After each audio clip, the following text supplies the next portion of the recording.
And welcome to Moorefield, West Virginia, where the South Harrison Hawks have traveled to take on the Moorefield Yellow Jackets.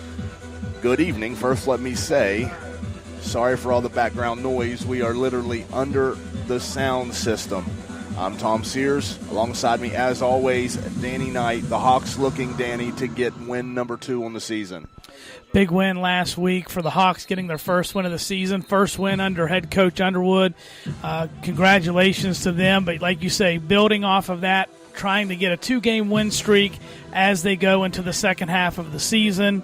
That would really catapult them and see if we can't make a run. I had an opportunity to speak with Coach Underwood this week and also some of the players, and I said it must feel really good to get that monkey off your back. No question. I talked to him briefly a little bit ago, and he said, it's always good to get that first win out of the way. He said, you like to get it a little bit earlier, but nonetheless, it's happened, and so they're really looking to build off that momentum now. Welcome inside Hawk Nation. We will bring you all of those interviews throughout the evening. We are about 39 minutes away from kickoff here, and the Yellow Jackets looking to also turn their season in the right direction. Hawks, both teams out there on the field warming up, and I'll tell you where they have a tremendous advantage, Danny. There's a bunch of Yellow Jackets out there. There are, and I tell you, anytime there's a bunch of Yellow Jackets, it's a scary thing. But looking at their numbers, and that's something we've talked about each week during the season, some of the opponents of South Harrison just have had so many more players, and that sometimes South Harrison can wear down. Last week, Notre Dame had similar numbers, and we got the win. So, obviously, Moorefield had an advantage tonight just from a roster number standpoint. Yeah, there is a bunch of them out there, and it's a hot night here in Moorefield. And, again, ladies and gentlemen, we're sorry for all the background noise. This is proving to be one of the more difficult places to broadcast from multiple perspectives. No doubt. I mean, we're just from a cell phone service getting the coverage so we can live stream. Obviously, that's a challenge that we weren't able to overcome. And then the press box is very interesting. We'll say that. And then the music is right in our face. It probably sounds like we're at the club, but we're really not. We're at the press box in Moorefield. That's why we couldn't go on the air tonight. We made a pit stop. Yeah, and we're still there.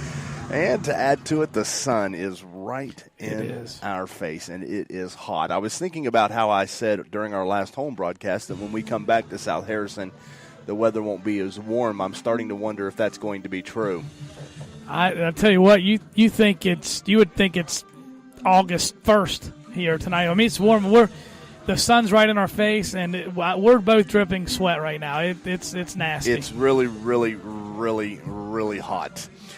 Well, Danny, last week we talked about the Hawks getting that win. They did it in more of a traditional South Harrison way. Unfortunately, quarterback Jaren Robinson went down with an injury, and he was unable to come back into the game, and we're told is going to be out for 4 to 6 weeks.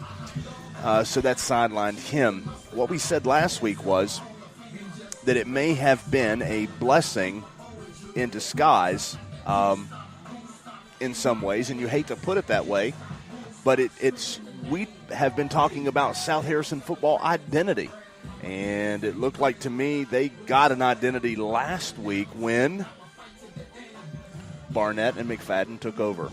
No doubt. I thought they were starting to establish one with Robinson, spreading teams out, throwing the football, because he did a tremendous job at that. Did.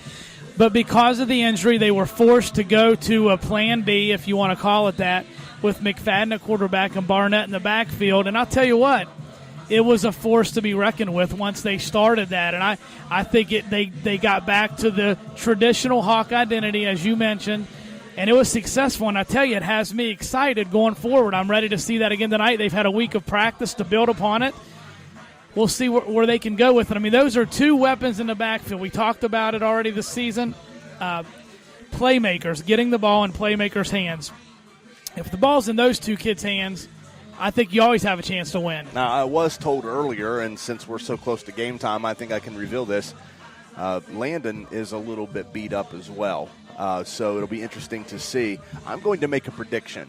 It's going to be a whole lot of Brent Barnette tonight from the backfield, and I would not be surprised to see 25, 30 carries.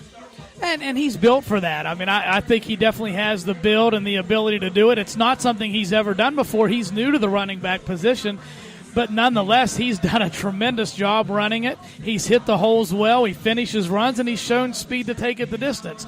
So I think he's up to the challenge if he gets 25 carries tonight.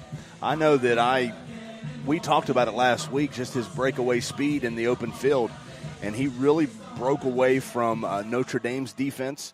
And we seen that a week prior to that against Parkersburg Catholic. And I had an opportunity to talk with Brent, and he said one of the biggest things that took place for him in the offseason was he dropped some weight, he worked on his speed, and it definitely shows on the football field. No doubt about it. He's trimmed down, slimmed up, and he looks good. I mean, although he's still added strength, he's gotten stronger.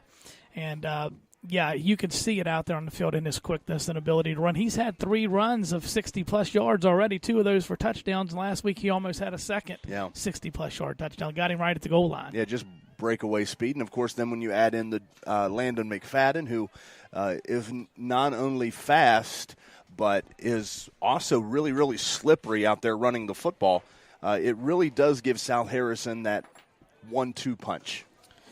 No doubt. And, I mean, that is a great 1-2 punch. Who do you really focus on? You don't know because either one can hurt you. McFadden, you mentioned he's fast, he's slippery. He also runs with power. I mean, he finishes runs. He'll put his head down and get the extra yards. So he's a strong ball carrier as well. Everyone else seems to be pretty healthy tonight. Again, you have Jaren Robinson over on the sidelines in crutches with a cast on his ankle, out expected to be 4 to 6 weeks. But everyone else seems to be in uniform and ready to go. It's a warm evening here in Moorefield as the Hawks are looking to get win number 2 on the season. You're listening to Hawk Nation, brought to you by TD Productions. Stay tuned. If you are a South Harrison High School Hawk fan and have dreams of big things to come for our athletic teams and our facilities, we would love to have you join our team. The South Harrison High School Athletic Boosters meet the second Tuesday of every month at 7 p.m. in the high school cafeteria. Volunteering today creates opportunities for our teams in the future. The South Harrison High School Athletic Boosters are cheering for you, Hawks. Let's do this. Here with quarterback Jaren Robinson. Jaren, you've had a string of bad luck. 2 weeks ago, you come out of halftime at Parkersburg Catholic sick, not able to play in the second half. Then, unfortunately, last week you suffered an ankle injury that looks like maybe it's going to sideline you for a while. Yeah, I mean, I'm out for about 4 weeks, and then 4 weeks with a cast, and then I'm going to be put in a boot, so I'm going to be sidelined for the rest of the season.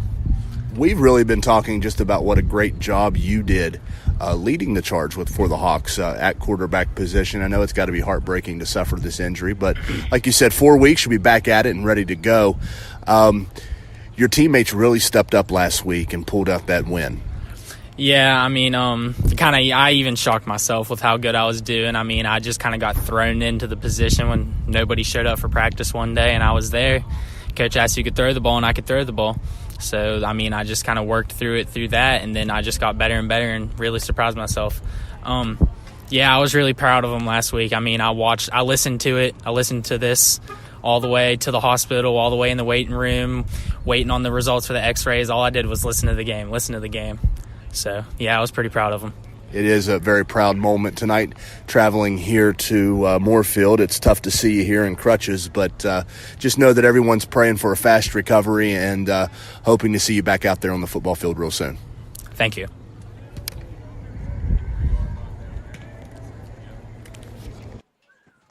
And welcome back inside Hawk Nation as the South Harrison Hawks have traveled here to Moorefield to take on the Yellow Jackets. Well, Danny, you're preparing for an upcoming regional golf match, and talk a little bit about that. Yeah, it's funny. We're here tonight in Moorefield for the football game, but I'm actually going to be back down here over the weekend. We play our regional match at Valley View Golf Course here in Moorefield.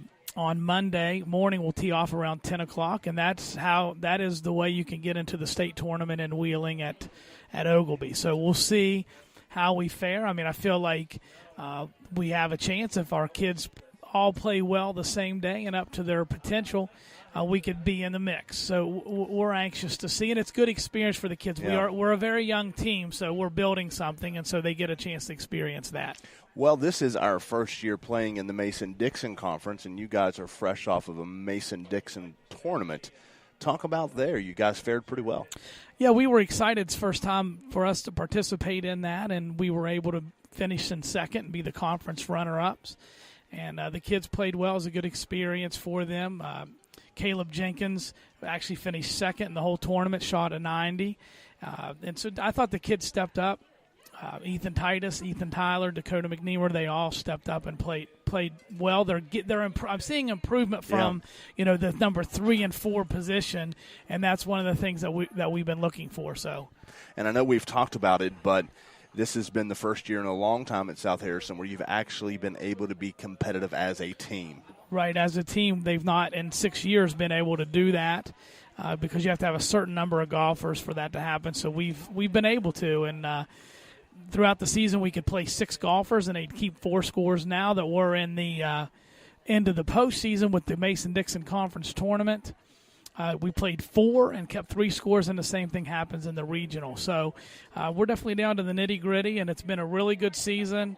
And I'm happy, like I say, to finish second in the conference tournament in our first year back in the conference. Feels really good. I'm proud of the players. I mean, they get all the credit for it. Looking ahead to your regional, as you said, you're coming back to Moorefield this weekend. Talk about looking ahead, some of the teams and different expectations. Yeah, I mean, the kind of the teams to beat in that situation are Trinity's having a strong season. They're probably the team to beat in the regional. And what happens is the top 2 teams in that tournament make it to Wheeling.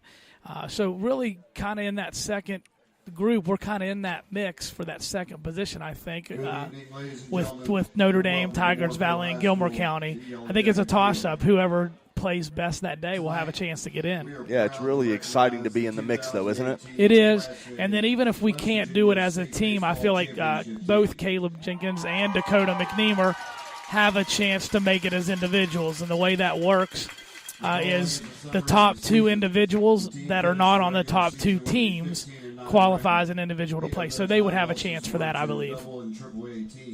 Moorefield recognizing past champions here. They had a string of success, Danny, that's really, really impressive. I believe started in 96, ended in 03 with 6 state championships. I mean, that's amazing. I mean, it's hard enough to get 1 championship, but to get 6 is amazing. They deserve the recognition. 29 runs to their opponents 2. Vast football history here of success. A lot happening around the South Harrison campus. I had a chance to catch up with Coach Jim Dawson. He is the boys' track coach. He's also an assistant football coach here. But we wanted to pin him down about the track improvements that are taking place at South Harrison. It was interesting to see some of the big dumpsters being moved into onto the track this morning as we prepare to tear up the old surface and prepare for a new surface. And we had a chance to talk to him, and it's really exciting. And he mentions, Danny, it's not just for the track teams, it's for the community. No doubt, and that's the heart of the school. It's great. The community supports the school. The school is excited for the community to let them use that, and I think it's well-deserved. This has been a track program that's been very successful over the last handful of years, and it's time for a new track, and they're going to get it. Yeah, absolutely. Of course, I'm the girls' coach, so I'm really excited about it as well. And he talked about, the chance for success out of both teams this year. And it is, as the girls' coach, really, really exciting to look ahead. Last year, Renee Jenkins placed second place in the state of West Virginia in the 100-meter hurdles. And the young lady that defeated her in first place will be wearing the orange and black next year. Very nice. That gives a great chance, doesn't it? Yes. And I know that both of those girls are really, really strong athletes. very fast. So it's going to be a big season. We look forward to it. We have a lot of young talent coming in from the middle school, and it's really, really exciting. But we had a chance, as I said, to speak with Coach Dawson, and we're going to pause for a moment and listen to that interview. Again, Coach Dawson talking about the South Harrison High School track improvements. Here with Coach Dawson, one of the assistant football coaches before the Moorefield game, and just want to talk to you about something that's not related to football, actually. There's some things happening with the track at South Harrison High School. Yeah, today they brought some equipment in, and they're removing the rubber surface that has been down for 13 years. And we're going to get the track resurfaced, been approved through the Board of Ed. And we're looking for a couple paving companies are coming in early this week, and we should have some numbers on what it's going to cost to get the paving done, and then we'll be ready for the recoating. So we talk about putting a new coating on there, repaving, doing all that stuff, but also there's some other improvements going to take place. We're looking at getting the high jump area right in front of the concession stand. That triangle of grass will be taken out and then resurfaced and be rubberized for a high jump apron. And then we're getting a 6th lane added to the straightaway for the sprint hurdles and the 100 hurdles and shuttles. And that's where the paving issues come in. So it's not a lot of paving, but we do have some paving needs to be done before the rubberized company comes in. And then what would that mean for South Harrison being able to host track meets? Well, we've had a high school track meet the last 2 years. We've had a home meet and had some good feedback, not only from the community, but from other teams that have come and participated. So we're looking at expanding that and trying to get a few more teams coming in. And the surface that we're looking at right now is a polyurethane. The current surface that we have down is a latex base. So the polyurethane will last a little longer, be a little more durable, and it should be nice for the community to get down and walk on, and of course other athletes to use it to work out and do the things they need to do to prepare for their seasons. Now, you've been the coach of the boys program for some time now, and you've overseen a lot of success. Of course, a lot of that can be contributed to Freddie Canary, but just talk about your upcoming season a little bit and what you expect. I mean, anytime you lose, the fastest kid in the state of West Virginia, that's, it's fun to watch him get out there and run. But we've got a lot of fast kids at South Harrison, and we've got several kids that still hold current state records that have ran track there in the past. And it goes back clear to, the late 90s, some of those records. So, we're very fortunate to have kids that are interested in running track. And I think this year, boys and girls included, there should be some good athletes coming out and participating. As the girls coach, I know I'm very excited for this upcoming year and just the possible success that both teams can have. Add in a new resurfaced track, and really the sky's the limit. Right. I think kids look at the school for help, or at least showing interest in their sport. And the fact that the track is going to get resurfaced definitely shows that. And I think you'll see a few more kids come out just for the novelty of it, but also the middle school program has had decent numbers the last few years, and those kids are moving up through the ranks. And kids generally like to get out and participate in track. So it's been a good sport. It's springtime. Everybody likes to get outside. So it's good timing for the resurface and get more kids involved. Absolutely. Coach, I want to thank you for taking a few minutes. I know you have a game you're preparing for. Thanks for taking the time to talk with us, and go Hawks. Thank you, 10-4. That was boys track coach Jim Dawson, also an assistant here with the football team, just talking about the upcoming improvements on the track. And Danny, he's really excited about the opportunity to host more events, and of course that helps produce more funds, more money for the track team. Absolutely, that's a positive of it, and I think it excites kids about the program wanting to get out, be on that. But having more events will be great. Gives the kids more opportunities to compete, and like you said, it does raise some additional funds. You're listening to Hawk Nation. We're going to take a quick break. We are not that far away from kickoff here in Moorefield, as the Hawks are here in search of win number 2. Stay tuned. Richards Heating and Air Conditioning for all your heating and cooling needs, installation and service, phone 304-884-6400, located in Jane Lew and serving the South Harrison area.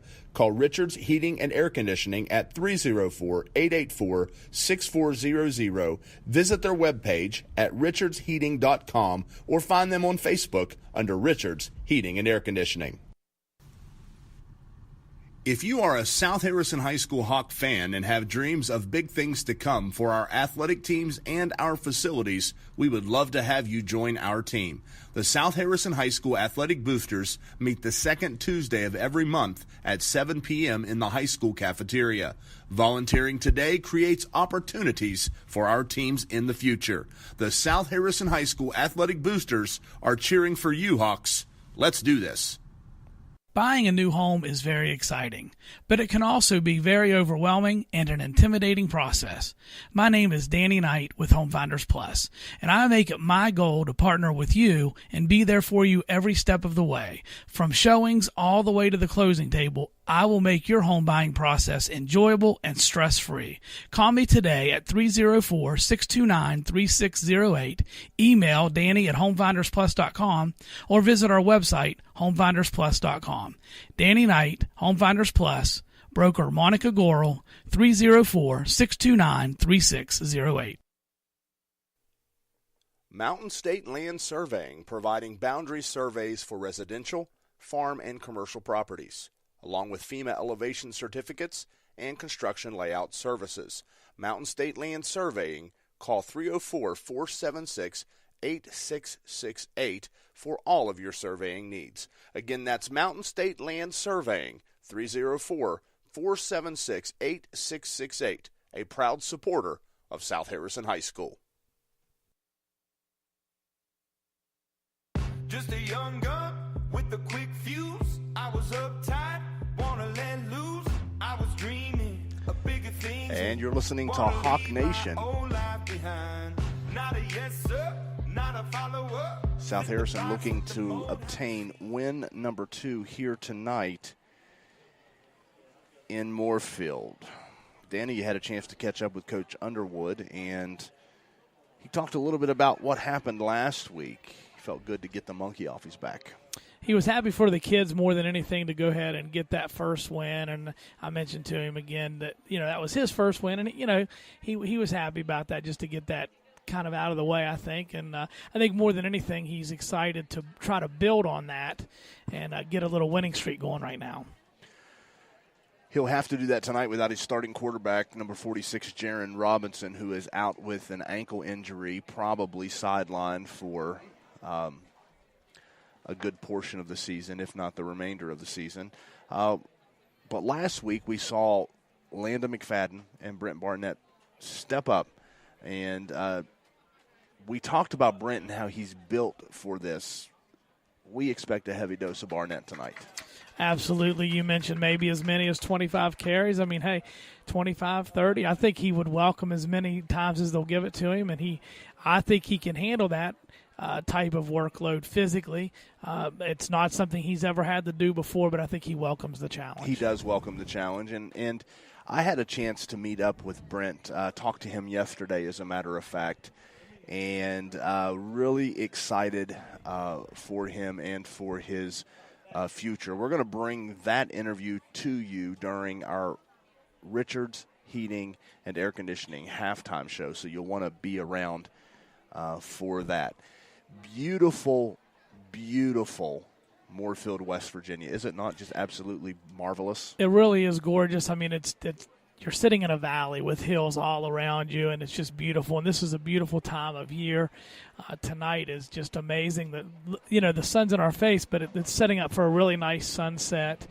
And almost feels romantic with you up here talking like that. Like I started to Okay. Yeah. For the record, I'm not with you on any of this. Well, now come on. You don't think that is a romantic sunset over there? It doesn't have to be romantic with me. I'm just saying romantic. Yeah, I'm still not with you. Why are you scooting away from me? But it is gorgeous, and I like doing broadcast up here in these areas. We've been fortunate enough to do broadcast at Tigers Valley High School before, and it has a very similar setting. It's just absolutely beautiful. The rolling hills of West Virginia, and although I'm not willing to talk about how romantic it is a beautiful sunset. The sun is setting, which I guess it does that every day, doesn't it? It does, but it's not as gorgeous as it is right now. West Virginia is a beautiful state. I mean, we are, I've had the opportunity, and I know you have as well, to really be a lot of places throughout the world, other places that are very beautiful, and I've enjoyed that. But I always enjoy coming back and being like, you know what, West Virginia's second to none in its nature and beauty, and I really mean that. That's not just a hype, but I mean I feel that way. And it's interesting you bring that up. When I've spoke to people when traveling around the world. Those who have been to the United States, they always talk about how pretty West Virginia is. I mean, without knowing that I'm from West Virginia, they always talk about how beautiful it is. It really is. It's world-class beauty in West Virginia. And there's a lot to do here. This past summer we went whitewater rafting, and I had never been. It was a ton of fun. And the tour guide just continued to talk about how important it was for more people to take advantage of West Virginia's tourism opportunities. We don't. I agree. I mean, it's actually we have world-class rapids here in West Virginia. People come from all over the world and certainly the country to participate in that. We're going to pause for the playing of the national anthem.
The Moorefield High School Marching Band. Pretty good.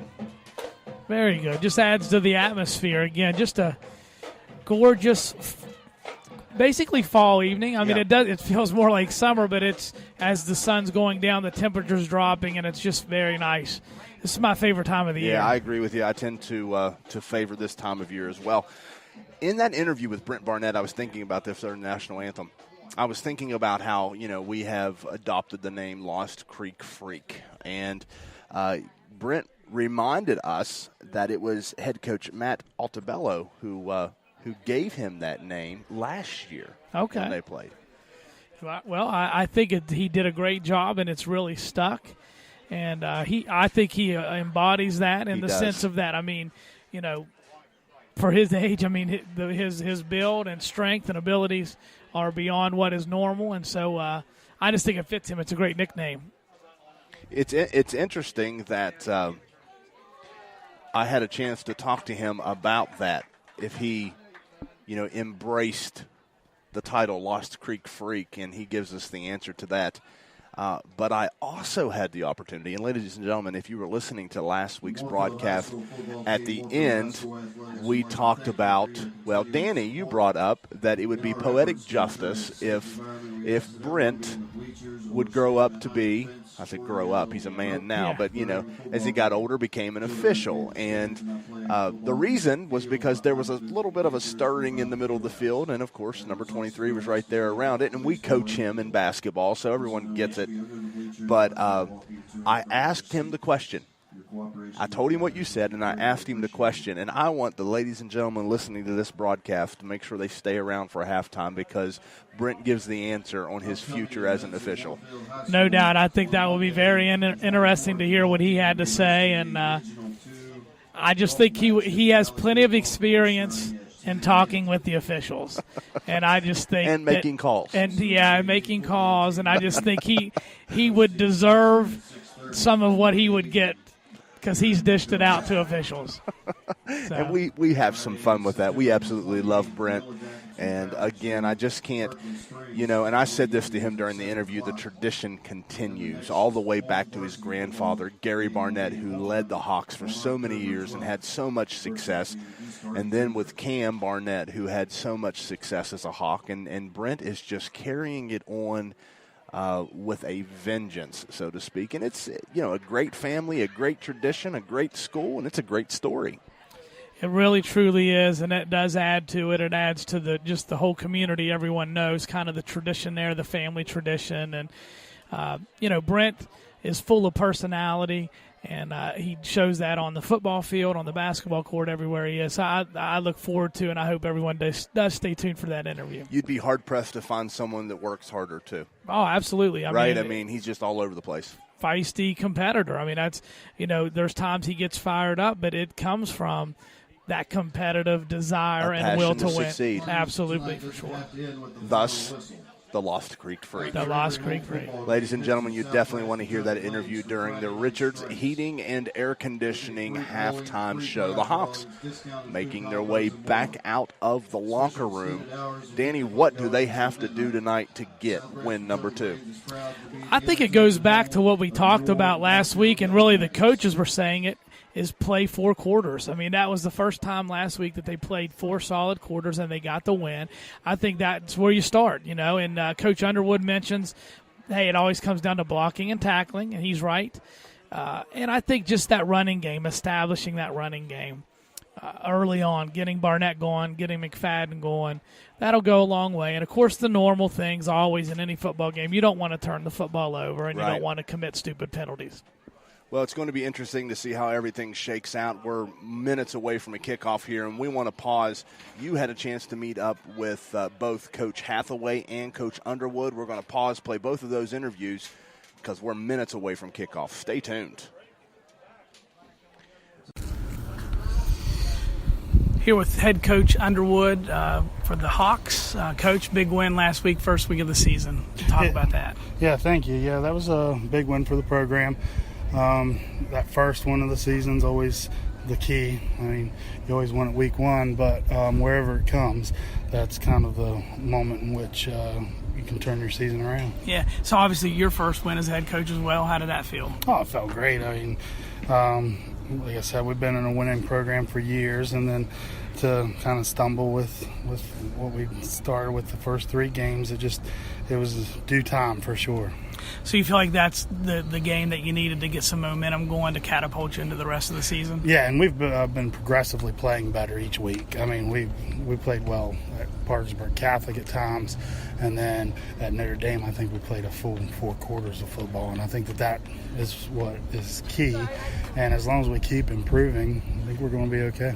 What are you looking to build upon tonight? Just more of what we did last week, executing blocking and tackling like we did last week. So.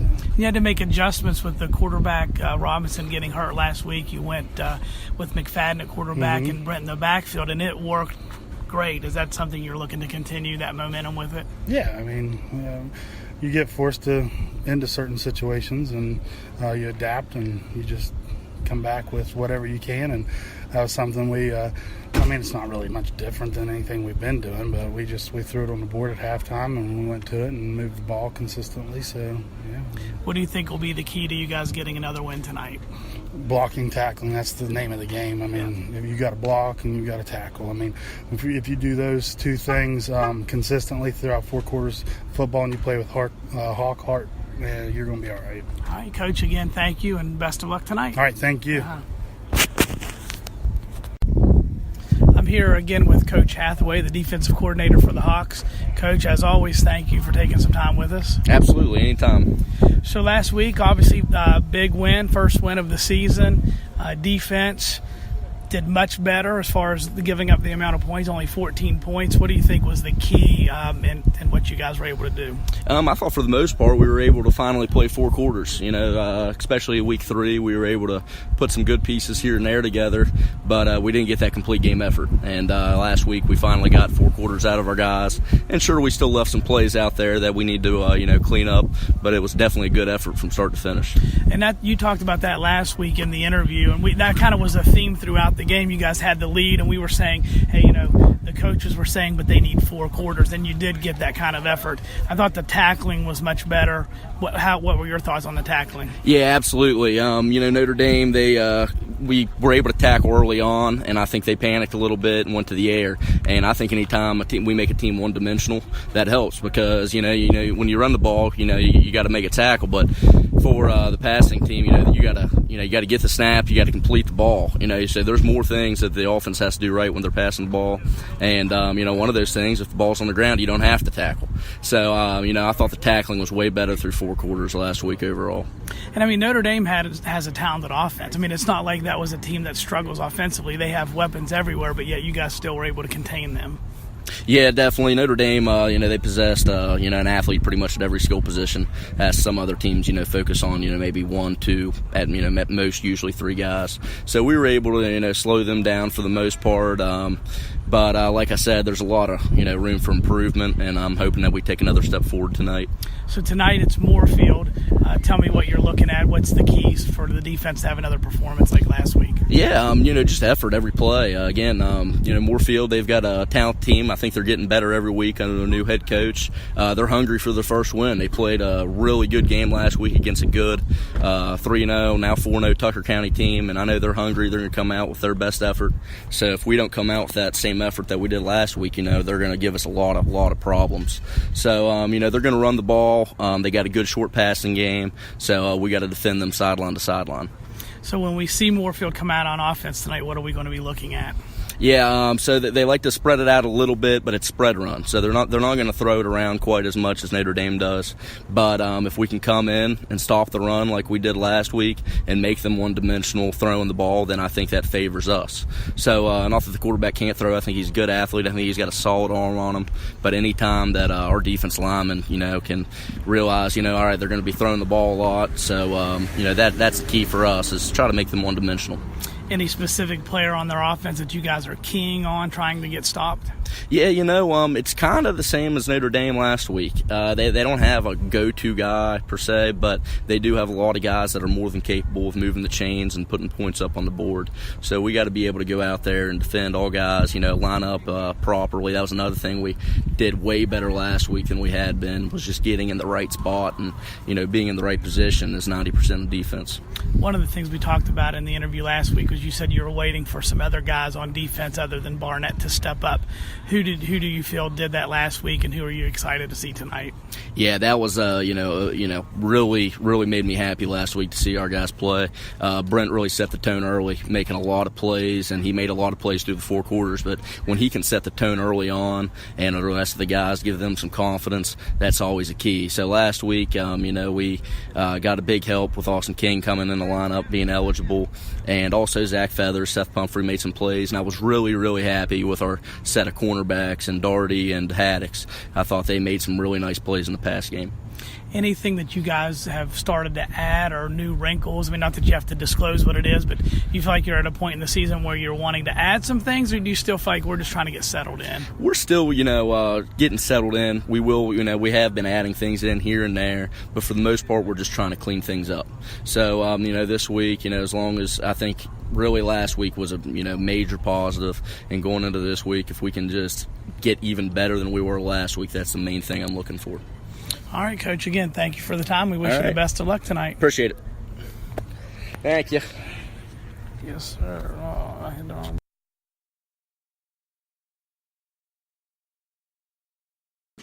Again, that was Danny talking there with head coach Chris Underwood and Coach Hathaway. And Coach Hathaway, once again, Danny says we need to put together 4 quarters.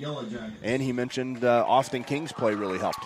Yeah, he felt like the fact, and that was what they talked about. He talked about before the game last week, and then he was immediately giving credit to the fact that they played for 4 quarters, and he mentioned King as well there having a big impact coming into play. So look for him to build upon that. That was his first game. Maybe he make a bigger impact tonight. Captains are meeting at midfield as we are moments away from the kickoff for the Yellow Jackets. Number 49, Matthew Jenkins. Number 23, Caden Kimball. Number 53, Seth Wilson. And number 3, Benjamin Piles. Out there for the Hawks, as always, number 23, Brent Barnette, the Lost Creek Freak. Back in uniform tonight, number 75, Trey Waller. Also out there, number 10, Chris Thomas.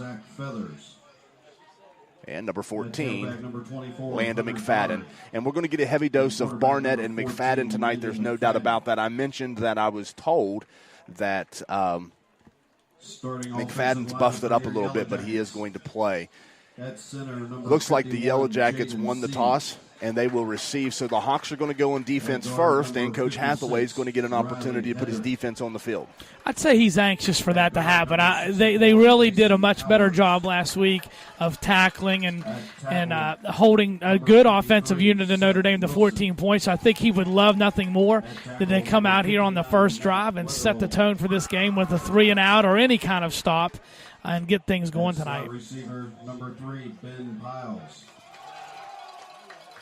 Starting to cool down a little bit, thank God. Yeah, it was uncomfortable. Yes, it was. Yes, it was. Well, I didn't see it before, but Danny, I see it now. That is a romantic sky. See? See? Now I'm scooting away. Oh, what's the difference? It's fun anyhow. It is. We do have fun, and I tell you, obviously we like to have a little fun on the air, have some humor, and we do get feedback on that. People enjoy it, so I'm glad. Yeah. At least we're not the only ones laughing at our own jokes. Sometimes I wonder. I'm like, people probably think. Who knows what people think? Yeah, who knows? South Harrison High School Marching Band making their way in as well. They've traveled here to Moorefield to support the South Harrison Hawks. Yellow Jackets making their way onto the field as the stands here pretty jam-packed on the Yellow Jacket side, and they're all standing to their feet. We'll go ahead and tell you we apologize for any background noise. We are sitting almost right in the crowd, and above us is a pretty expensive sound system. I don't know how many speakers are right there, but it's a lot, and it's loud. It's been loud. And, yeah, we're basically sitting in the top row of the bleachers. But let me give credit. This is a good crowd. I mean, we've been to some places, and sometimes there's not a big crowd, but a lot of people in the stands, all of them, standing up, band playing. There's a lot of students in the student section. They've been standing up really throughout our entire pregame broadcast here of Hawk Nation. So I think it could be a really nice atmosphere tonight. Yellow Jackets going to get the football first. Anthony Colombo out there, the junior, number 40, set to kick it away.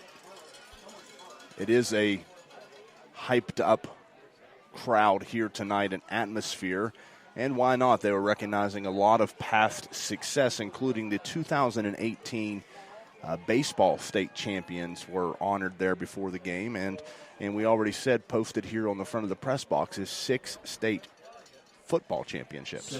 So they're used to winning, and so far this year they're winless. They're looking for their first win tonight, so they're hungry. We talked about last week South Harrison being very hungry for a win. This Moorefield team and their fans, they're ready to get a W tonight as well. Colombo lines up, set to kick it away to the Yellow Jackets. He makes his approach. Kick is up. It's going to go into the hands of number 40, Javon Foley, who gets hit immediately right around the 25-yard line, but by, I should say, the Lost Creek Freak. He was right there. He's everywhere. He's on offense, he's on defense, and even special teams. And I tell you, he put a nice hit, but he was tackling the football. I thought there for a minute he might be able to force a fumble. But here we go. Moorefield, Coach Hathaway said they were more balanced than Notre Dame, and they will throw it some, but they look more to run is what he was expecting here tonight.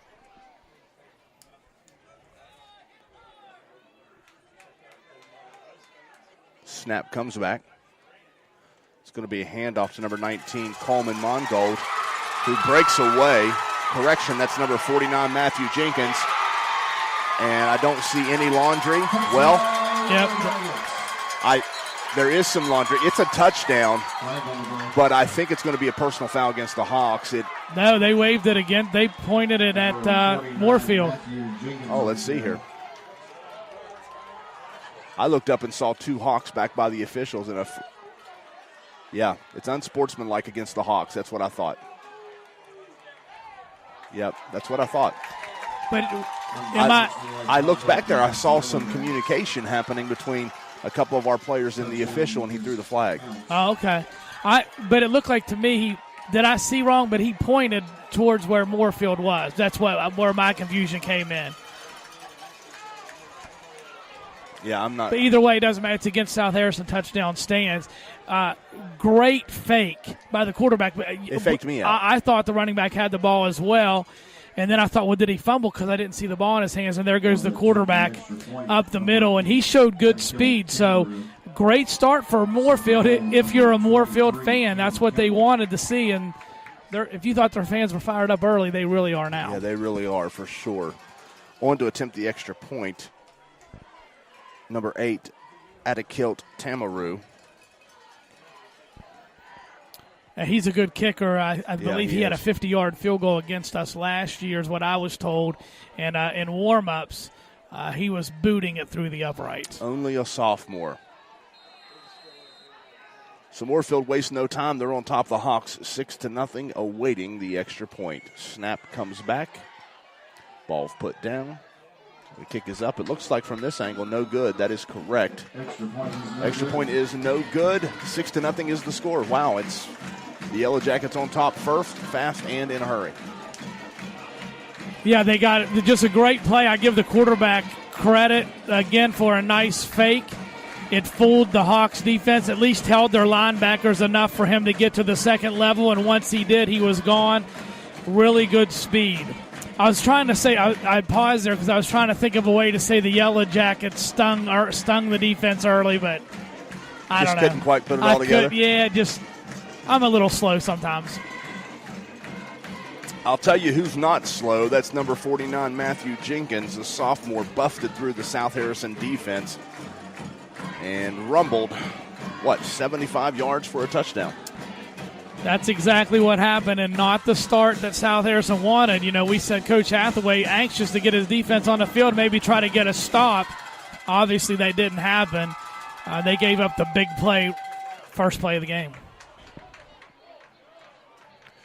So now the Yellow Jackets going to kick it away to the Hawks, and the Hawks get to go on offense. But the unsportsmanlike conduct against the Hawks is going to allow for the Yellow Jackets to kick off from their own 25. Now, wait a minute. I think they did call it on Moorefield, but maybe it was after the play. That makes no sense to me. Yeah. That whole situation, but because they did point to Moorefield, and it couldn't have been after the play because he threw the flag while the player was still running. Yes. I don't know. I'm confused. Tamaru kicks it away. It's an excellent kick into the hands of the freshman, Jacob Haddix. He's over the 20 to the 25 to 30. Tries to hit a hole right around the 30-yard line, but he's going to be gang tackled. Usually when you have about 6 tacklers on the kickoff returner, that means maybe some missed assignments. Exactly what I was going to say. It was not blocked well at all. I don't know if that's just missed assignments, a lack of effort, or just Moorefield did a good job getting down the field, because I'm going to tell you right now, Haddix had nowhere to go. They were in his face, and it literally was 6 defenders. Didn't look like any of them were blocked. He didn't have a chance. Nope. 1st and 10 from their own 30-yard line. Here come the Hawks. Starting quarterback for the injured Jaren Robinson is going to be number 14, Landon McFadden, in the backfield. Looks like there's some confusion out there. In the backfield is number 23, Brent Barnette. Play clock under 5, and South Harrison's going to call a timeout. Now, we saw this same thing happen several weeks ago where there was just some confusion, and there was clearly some confusion out there. This is at least the second or third time we've seen them have to take a timeout either early in the game or early in the second half. And I think that's something you want to get cleaned up. I guess if you're going to blow a timeout, it's better in the first half than in the second. But still, that's the first play. You'd like to think you're ready and in position. And who knows where that fault lies? We don't really know. It could be a lot of things. But not the start. I mean, here we got a big win last week, have momentum, confidence coming in. You give up the first play touchdown, and then you got to call a timeout on your first offensive play. I'm sure it has something to do with the fact that 46 is on the sideline over there and not starting a quarterback. You've got a new quarterback starting that got a lot of snaps over the last couple of weeks, though. He has, but that's a good point. I mean, it is a change. He hasn't had to have that responsibility. But, again, here we're at game number – what is this, number 5? Yeah. Yeah, number 5. Halfway through the season after tonight. Pumphrey, fullback, hands it off to Barnette. Barnette, he's hit behind the line of scrimmage, and it looks like to me he's going to lose about 3. And I'll tell you something that's also very, very evident, Danny. Moorefield was ready for Barnette to carry the football. They were, and they're ready to play football tonight. I mean, you can see that just the whole atmosphere, that their players have so much fire and energy tonight from the very first play on special teams and defense. Just an off-tackle run to the left. I mean, we expect to see that several times tonight, and obviously Moorefield does as well, and they were ready. A loss officially of 1 will bring up second down and 11 from the 29-yard line. Snap comes back to McFadden. Hands it off to Barnette, who runs straight ahead. And he's going to be tackled there. On the tackle, number 49, Matthew Jenkins, and number 57, Vincent Cyrus. A gain of 3 brings up third down and 8. Little bit of a hole there. They just ran the same play this time to the right side of the offensive line, off tackle. Like I say, little bit of a hole there, but the linebackers were able to close quickly to get the stop. So interesting play here on third and long. Robinson had a lot of success throwing the football. Now you got McFadden, who he has the ability to throw it, but he hasn't shown that he really likes to throw the football. Shotgun, Barnette out to the right. Snap comes back to McFadden, passes across the middle to Barnette. He's hit as he tries to catch the football. And a little scuffle at the end, and it's fourth down. I just think that it looks evident to me, and it has in the other games, McFadden's just not comfortable throwing the football. Now, I also want to say I've seen him throw the ball, and he absolutely has the ability. But it's one thing to be able to throw it and then to do it in a game, and that takes experience and time. And so we'll see if that can get better as he plays more to the quarterback position. Colombo punts it away. Fair caught right around the 44-yard line. So the Yellow Jackets going to have good field position near midfield to start their second drive. This is just not the start South Harrison needed, but it's exactly what Moorefield would have drawn up, getting that first play touchdown and then a 3-and-out. And they're excited to get back out here and see what they can do with the football. You talk about feel and you talk about an atmosphere, and there seems to be a really hyped-up football team and crowd here tonight. There's a little bit of a different feel coming from the Hawks, I think. I agree. Snap comes back. Again, fakes the handoff to the running back. Does number 49, Matthew Jenkins. And he's going to gain about 3 or 4 on the play. He's wrapped up by number 67, Seth Pumphrey. And it's going to bring up second down. Same exact play they scored a touchdown on. And what it is it's an option by the quarterback. He's reading the tackle of the Hawk defense to see where they go. He's handing it to the running back. He has the option to give it to him or pull it. He's holding it there for a long time. At the last second, he's pulling it and keeping it. Jenkins typically plays tight end. Tonight he's in the quarterback position. Hands it off to number 40, Javen Foley. Number 40, Javen Foley, the ball carrier. He runs up over midfield, down inside South Harrison territory. And number 55, Logan Langford, able to bring him down. A gain of 2 brings up third down. I don't know if you mentioned it, but they are going no huddle. And that play, again, it's the same play every time, but it's just the quarterback's option whether to hand it off or to keep it. He chose to hand it off that time. Short gain. Moorefield, a run-heavy football team. Vincent fakes the toss back, keeps it himself, and will run ahead. 49, Matthew Jenkins on the carry. Jenkins looks like to me he has a lot of options out there on the football field from the coaching staff. He picks up the first down. Did you like that play? I do. He faked the pitch to the right and then ran it up the middle. I think that they're keeping the Hawk defense off balance because they're unsure where it's going to go, and he's doing an excellent job of reading and then making good decisions. In now at quarterback number 4, Brent Moran, who hands it off to another back, trying to get a number there. There's so many moving pieces.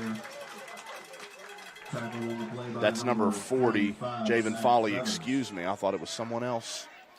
Handoff off left tackle. Moorefield just really feisty. Just their guys are finishing their blocks. Took one of the Hawk defenders down to the ground there. Pretty close to maybe being a penalty, but he was able to get it done without getting caught. They are no huddle. Gain of 4 brings up 2nd down and 6 from the 41. Moran. Flag on the play. Handoff again to Foley. He's wrapped up by Seth Pumphrey. We'll wait and see what this flag is. It was thrown pretty quickly. I think maybe it's the illegal motion possibly.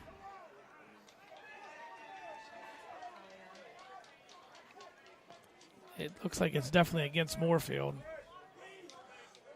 Illegal procedure, motion on the line there. Illegal formation. So against the Yellow Jackets. 5-yard penalty. They are moving so many different players around, and they're moving so fast. I'm struggling to look down and to find the number and the name of the players, and I guarantee you South Harrison's head must be spinning. They are. It's up tempo, and it's putting pressure on the defense right now. After the penalty, 2nd down and 11. Snap comes back.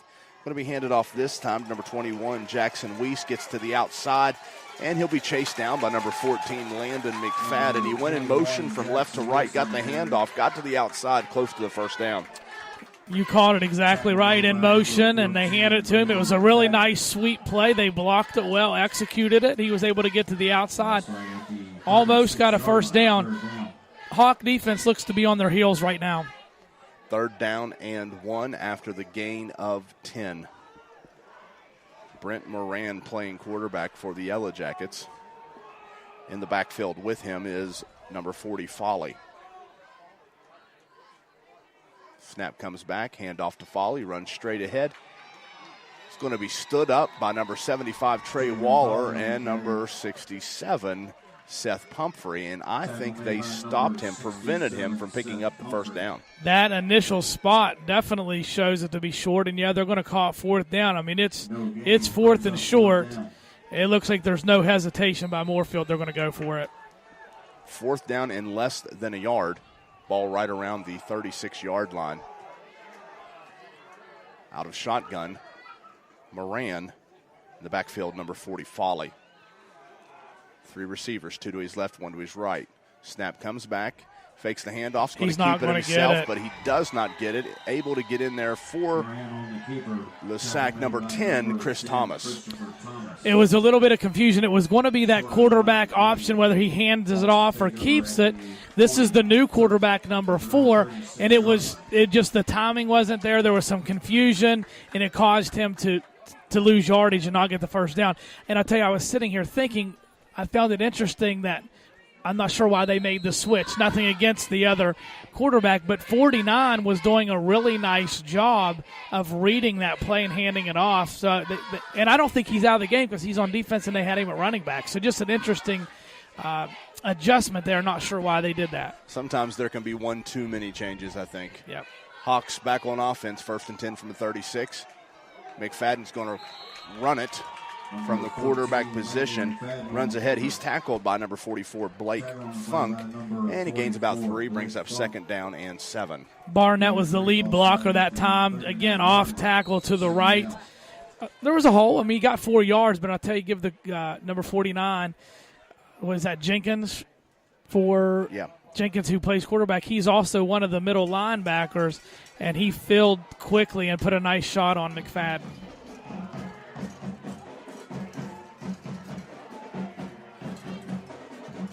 6-0 is the score here. 6 minutes to play in the first quarter. Snap back to McFadden. He's going to run straight ahead behind the blocking of Brent Barnette. McFadden on the keeper. Gains Tag on the play by number 49. 3 or 4, more like 4. And on that tackle, number 49, Matthew Jenkins, and 44, Blake Funk, brings up third down and a long one. I think this is definitely Brent Barnette time. If I've only got to get 1 yard, I like to give it to him, and he'll fight for it.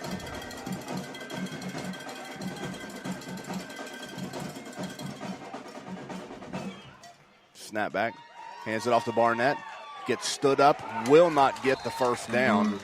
You just talked about Matthew Jenkins plugging that hole, and he was the one that was in there on the tackle. Actually, that's going to be a favorable spot. I think they're going to measure. The very favorable spot. No, they're giving it, not even going to measure. They're giving it to him. You know, I was about to say, like, hey, I just said right before that, give it to Barnette, he'll fight for the yardage, but Jenkins came up with a really big hit from his linebacker position and made the stop, just not quite enough before the first down. But I appreciate that spot. We should send a thank you note. Absolutely. I know the Yellow Jackets coaching staff surprised, I think is the word I'll use. Snap back to McFadden. He's just going to run straight ahead. Takes a big shot from number 54, Kendall Pumphrey. That's a correction there. Number 51, Jaden C. Gain of 3, second down and 7. We haven't talked about it yet tonight. Every week we have is the size of the other team's offensive and defensive line.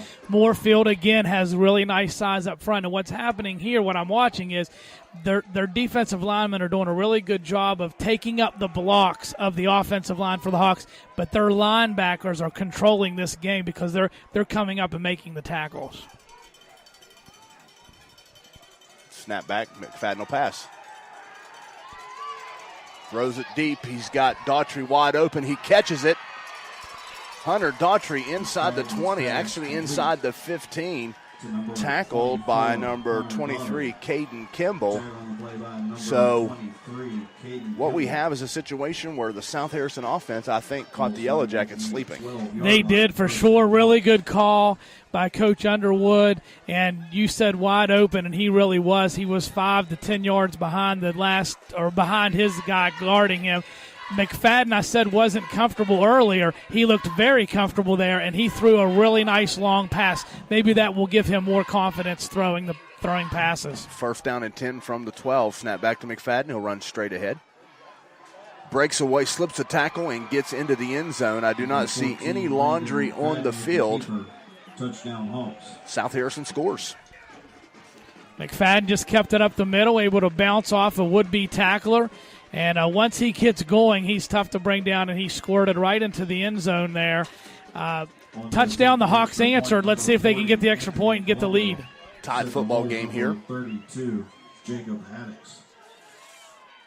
Anthony Colombo on to attempt the extra point. Jacob Haddix will hold.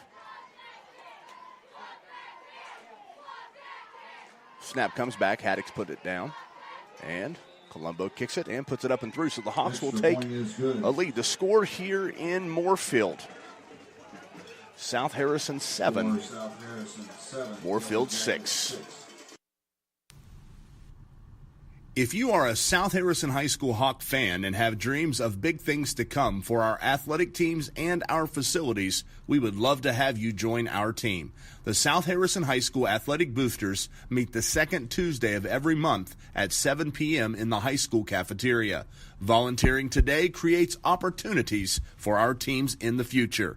The South Harrison High School Athletic Boosters are cheering for you, Hawks. Let's do this. Mountain State Land Surveying, providing boundary surveys for residential, farm, and commercial properties, along with FEMA elevation certificates and construction layout services.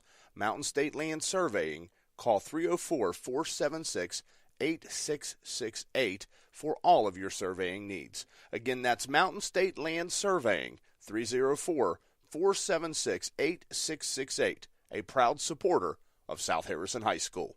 The Hawks able to get on the board after a Landon McFadden throw to Hunter Daughtry, and then a Landon McFadden run into the end zone, and it puts the Hawks up 7-6 after the Anthony Colombo extra point. Fun start to this game. I mean, it's a really good atmosphere with the Moorefield fans. Moorefield's come out fiery, played well, had the big play on offense. Now the Hawks have come back and answered. And so, yeah, we're really enjoying this first quarter. Colombo approaches and kicks it away. Into the hands of Jackson Weiss right around his own 6-yard line. He tries to get to the outside, cuts back to the middle. And on the tackle, number 23, Brent Barnette, also in pursuit, number 45, Zach Feathers. And it looks like the Yellow Jackals will start this drive right around their own 31-yard line. You know, you talk about the fact that Moorefield comes in here winless. South Harrison's only 1-3, but I don't know if you agree with me, but watching this game, it does not look like two teams that have only combined for one win. I mean, Agreed. This is pretty good quality football. So these are two teams that are getting better as the season has progressed. You talked about the quarterbacking change to Brent Moran. Guess who's back out there? Matthew Jenkins. He gets the snap. And he hands it off to number 19, Coleman Mongold, who's going to be tackled by 67, Seth Pumphrey, for a loss of about 3. So I think maybe, correct me if I'm wrong, Jenkins just held on to it way too long. Exactly what I was going to say. He's shown good patience on the other plays, but that was just a little bit too long. The running back was couldn't even get going. At the last second, he handed it to him. By that point, South Harrison's defense was right there. Snap comes back to Jenkins. He's going to roll out. Looks like he's going to pass. He does. The lefty puts it up the field and tries to find number 3, Benjamin Piles, but his pass sails out of bounds, and that's going to bring up third down. Couple flags on the field there. I didn't see what happened. Maybe holding on the Yellow Jackets. Awaiting the call from the field. It is holding. Holding against the Yellow Jackets. Interesting that typically the officials call in the penalty to the press box, but the officials are just looking right at the coach, who happens to be down to our far right, and just calling it in there. That was interesting. Definitely different than what we see normally, but Jenkins that time rolled out to his left. He is a left-handed quarterback. It looked like at first it was going to be an underthrown ball, but the receiver was able to come to the sideline, almost made a nice catch. The holding call is going to bring up second down, and it looks like about 27. Snap comes back to Moran. Tries to get out of the pocket, throws across the middle. He's got a receiver open, who's brought down, catching number 21, Jackson Weiss. Number 14, Landon McFadden, able to bring him down right around the 20-yard line. Moran showed a lot of poise right there in the pocket. He did. Interesting strategy here. I mean, they're going back and forth, play to play even at times at the quarterback position. They just threw it the last play with Jenkins. That time Moran did a nice job stepping up in the pocket, and I tell you, he threw a sharp pass there. It looked good. Shotgun formation, Moran still at the quarterback. He has 4 receivers. Jenkins in the backfield. Snap comes back. Moran's going to pass. Tries to scramble out of the pocket. Throws it across the middle, again into the hands of Weiss. He caught it. He's got some room. He's up near midfield trying to break a tackle. And Landon McFadden able to wrap him up around his ankles. But it does the job. They were second down in a mile, and they just picked up a first down. I now see why they've rotated back and forth and had Moran in at quarterback. He throws the ball really, really well. Not to take anything away from Jenkins, because he threw a nice pass too. But this Moran can throw it. A real nice sharp pass. So they got 2 good quarterbacks that bring something a little bit different to the table, and that puts pressure on your defense, having to see, well, who's back there? What can we expect? And he appears to be pretty light on his feet. He's able to get in around that pocket really well. 4 receivers, trips to his right and 1 to his left. Snap back, screen pass into the hands of Jenkins. Yeah, holding. And there's a flag thrown. Looks like it'll be a holding call and get brought back. That was almost, it would have been another first down if you don't have the hold. It was a screen pass, pretty well set up by the Yellow Jackets, but one player was there and they held him trying to spring the receiver. They were able to, but the official was right there to see it and throw the flag. 10-yard penalty from the spot of the foul. But Moran, you mentioned it, like to move around in the pocket. Both those last two passes, he literally stepped up into the pocket. Looked like maybe he was going to run, but he just threw a nice pass to the receivers for big plays.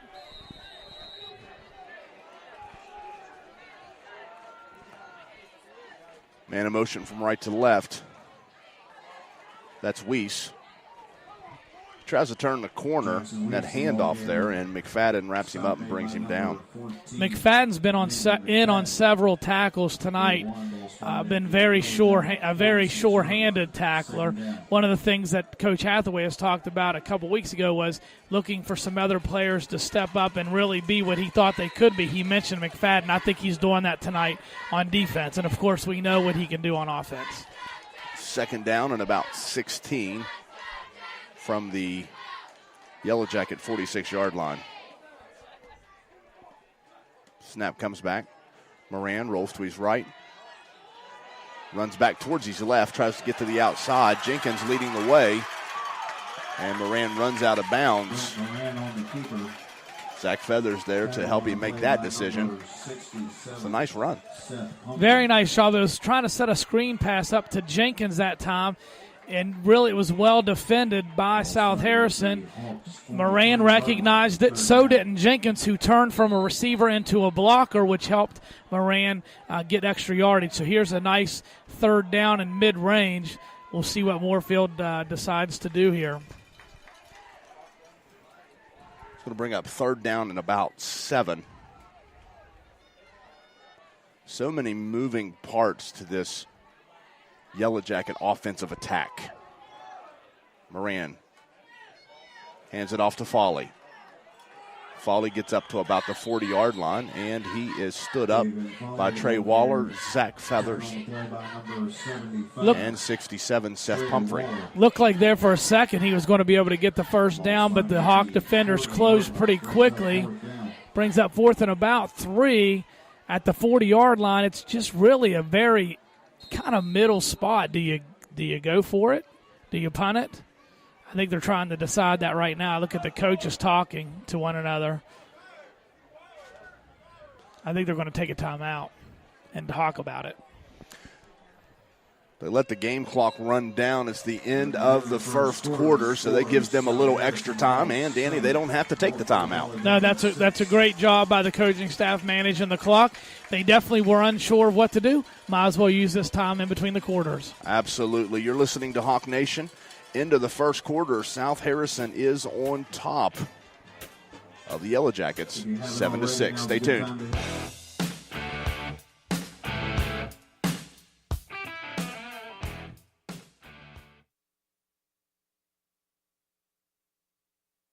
Richards Heating and Air Conditioning for all your heating and cooling needs. Installation and service. Phone 304-884-6400. Located in Jane Lou and serving the South Harrison area. Call Richards Heating and Air Conditioning at 304-884-6400. Visit their webpage at richardsheating.com or find them on Facebook under Richards Heating and Air Conditioning.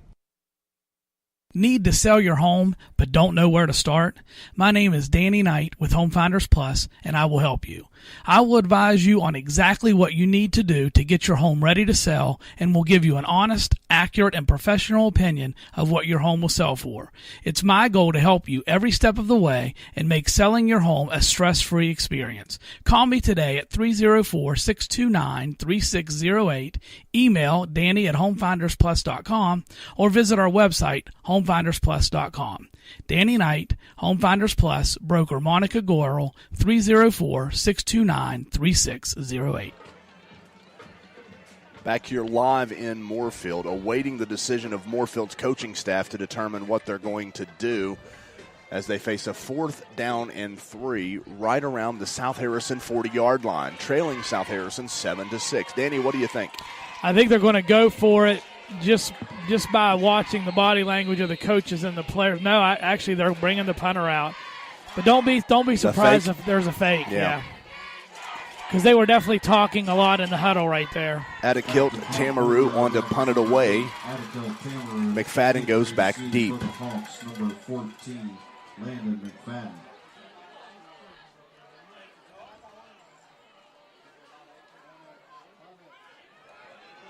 He will. It'll be a fake. And Tamaru, I think he got a first down, but he took a hard shot there from number 67, Seth Pumphrey, but I think they got the first down. We could almost feel it that it was going to happen. I was surprised they didn't go for it. The way their body language was that they were. Then they sent the punting unit out. It just seemed like a perfect scenario to fake it, and they did. I give the punter credit. He ran it very well. It wasn't wide open. I mean, he made a nice couple cuts and found the hole to get the first down. Tamaru, only a sophomore, able to convert there for the Yellow Jackets. Moran back in at quarterback.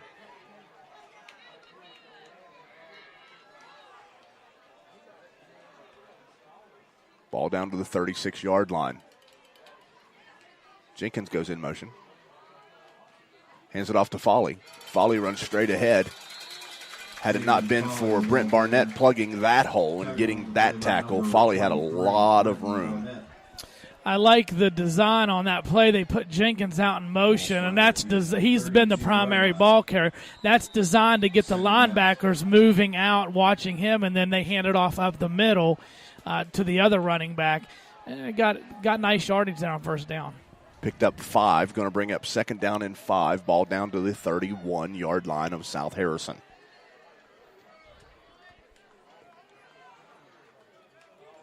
Snap back. Hands it off to Foley.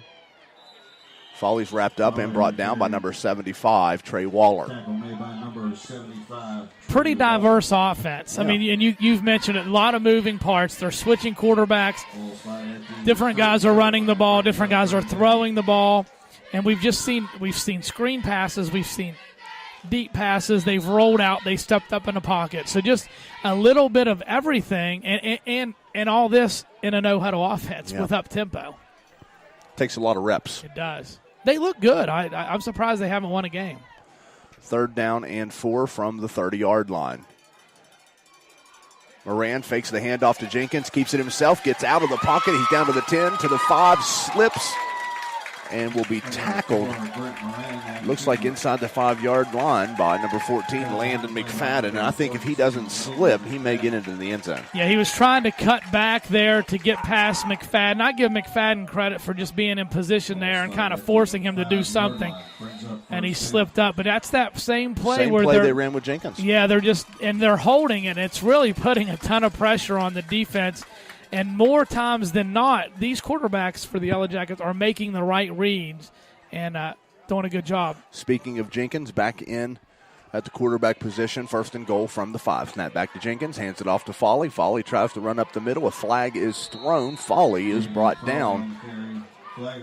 And what do you think? Most likely going to be a hold. No, it's a block below the waist. Tackle made by number 65. On Moorefield.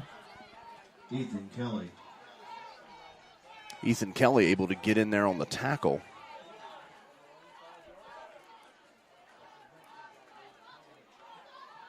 So block below the waist against the Yellow Jackets.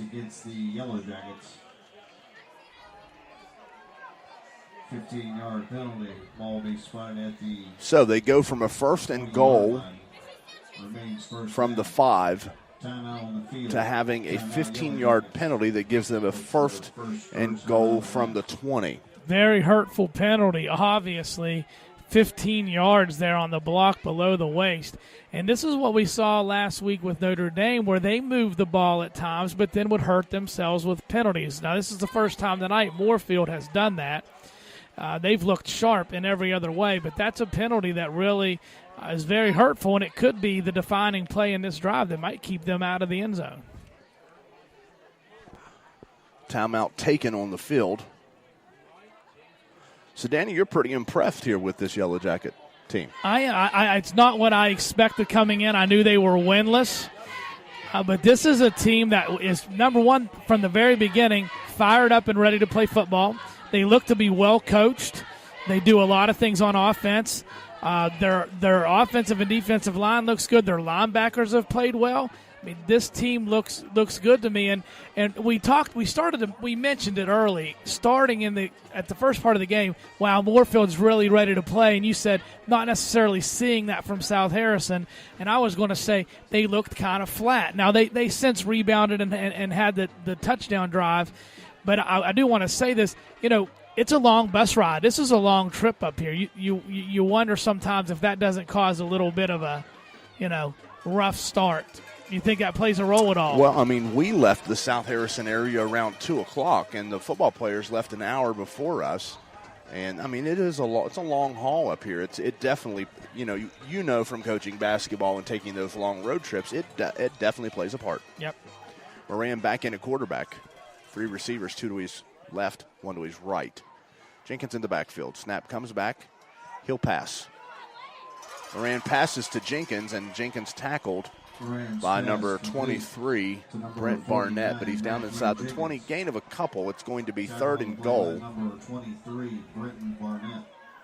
from gain of 4 balls spotted at the 16-yard line. 17-yard line. It is 2nd and goal. Correction, 2nd down. It's a quick pass there into the flat to Jenkins, and Barnett did a good job being right there, and, of course, he's very sure at tackling. Snap back to Moran. Fakes the handoff, keeps it, runs straight up the middle, and he's near the end zone waiting for a signal. They're going to call him down at the 1-yard line, but I'll tell you what, he's got some wheels. He does. Very quick. He made the fake the handoff again, that same option kind of handoff play, but he kept it again. Flashed right up through the middle. The defense tried to dive and put the ball out. Got it just up to the 1. The ball came out, but the ground caused that the officials were ready right there calling it. So they're right back in position with that play. 3rd and goal, right at the 1. 3rd and goal from the 1-yard line. And they're going to call a timeout. Timeout on the field. An opportunity to regain the lead here against the Hawks. We have a good football game here in Moorefield. The Hawks leading 7-6. With the Yellow Jackets driving.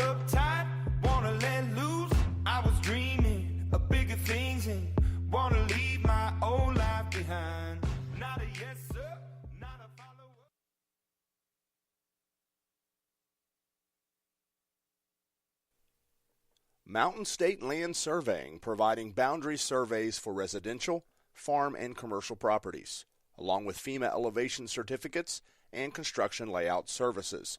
Mountain State Land Surveying, call 304-476-8668 for all of your surveying needs. Again, that's Mountain State Land Surveying, 304-476-8668, a proud supporter of South Harrison High School. In a timeout here, 8:11 to go in the second quarter, 3rd and goal from the 1. The Yellow Jackets looking to regain the lead. Danny, do you think the no-huddle offense, the speed of the offense, is playing a part in this contest tonight, putting some pressure on the defense? I think so. I think the up-tempo has kept South Harrison on their heels. That coupled with the changing at the quarterback position and the option runs where they're just unsure who's going to keep the football. Moran at quarterback. Jenkins back there with him as well. Moran's going to run it ahead and get into the end zone for a Yellow Jacket touchdown. And the energy here, Danny, on this side of the football is amazing. This, it seems, and I'm just reading into this, it seems like they circled this game and said, this is one we're going to get. It seems that way because these players for Moorefield are fired up. The coaches are, the fans are. And it's just been a really fun atmosphere to watch this. And Moorefield's playing well. Tamaroo to kick the extra point. Kicks it up. And it's up and through. So 13-7 is the score here in Moorefield. The Hawks trailing now for a running attack. And we saw Moran passing a little bit across the middle. You mentioned sharp passes on target. We talked about him, the mobility in the pocket. But their running offense, their rushing attack, is pretty potent as well. It is, yeah. I mean, they showed that right off the bat with Jenkins faking the handoff and going to the house. Both him and Moran can run it. They've got another back that's had multiple carries. You know, we talk about, and this is what they're reminding me of, we talk about McFadden and Barnette, that connection in the backfield and how hard that is to stop. But I feel like Moran and Jenkins kind of remind me of that same thing. Yeah. But for Moorefield, it really reminds me of that.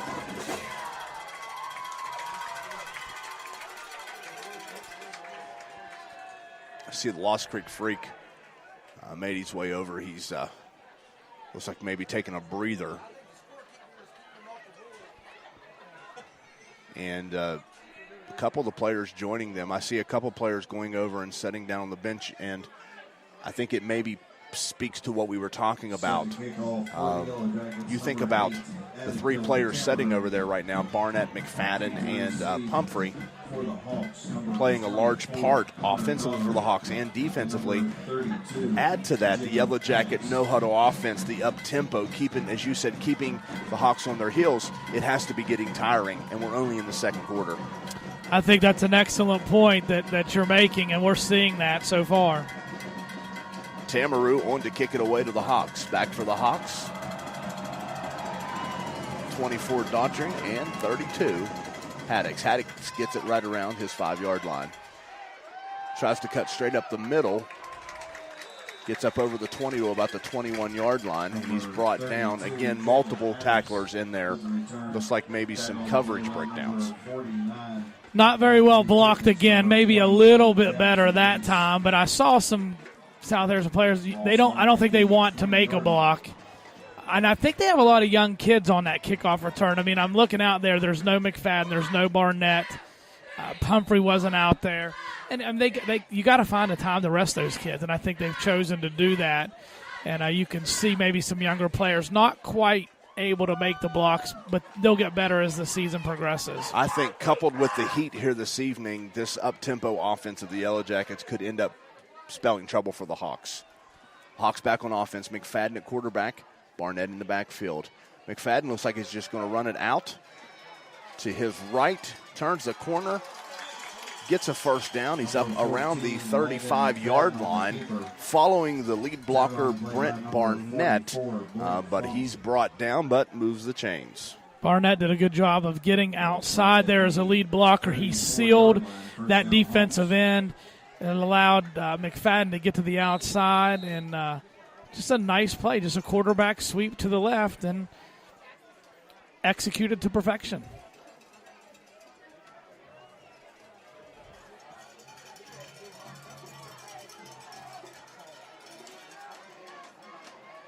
Snap back, handoff to Barnette. Looks like he hesitated looking for some room, and he's tackled by 4 different defenders, which seems to indicate that maybe the Hawks are losing the battle up front. Well, that's that size that we talked about on the line of scrimmage for Moorefield. It seems like we've been outsized every week. Barnette frustrated there, got the ball off tackle again. No room to run. I think he thought he got a face mask. He didn't get the call, and he was upset. But just nothing there.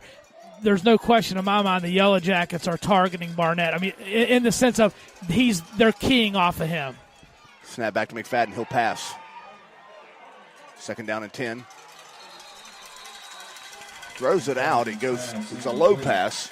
Barnette had to reach down by his knees to try and get it. He's unsuccessful, and that brings up 3rd down. McFadden forced to kind of scramble to his right there. Barnette, I don't know that he was really even supposed to be a receiver on that, but he was blocking and just kind of slid into the flat, but it was low. It would have been a tough catch. 3rd and long. 3rd down and 10 from the South Harrison 34-yard line. Under 7 to go here in the second quarter. Snap back. McFadden will pass. Rolls out to his right, throws it out to Barnette. Barnette runs ahead. And I believe picks up the first down. He does. And there's a flag on the sideline. Looks like something happened with the Moorefield coach.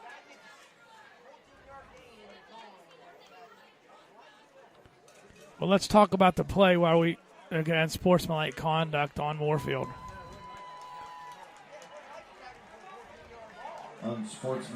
McFadden just able to get out, rolls to his right, to his left, and passes across his body to Brent Barnette. Scampers for about 12 yards, picks up the first down, and then the Yellow Jackets, something happened on the sideline, unsportsmanlike, give them another 15, and the Hawks are in Yellow Jacket territory. Let's talk about the play there. They had two receivers to the left, and what they did was they chose to run those two guys on deep patterns in order to clear out the defensive secondary.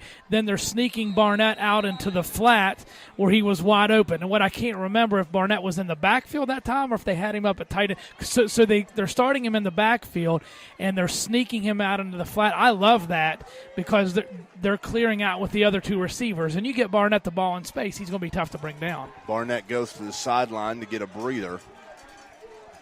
Feathers at fullback. Handoff to Haddix, the freshman, straight up the middle. Gains maybe 2 on the play. Brings up second down. Haddix has had a lot of touches this year as a freshman. You can see his ability flashes at times. He just came in motion from left to right there. McFadden handed it to him. A little bit of room for a modest gain of about 3, I think. Ball down to the 36-yard line, officially be second down and 8.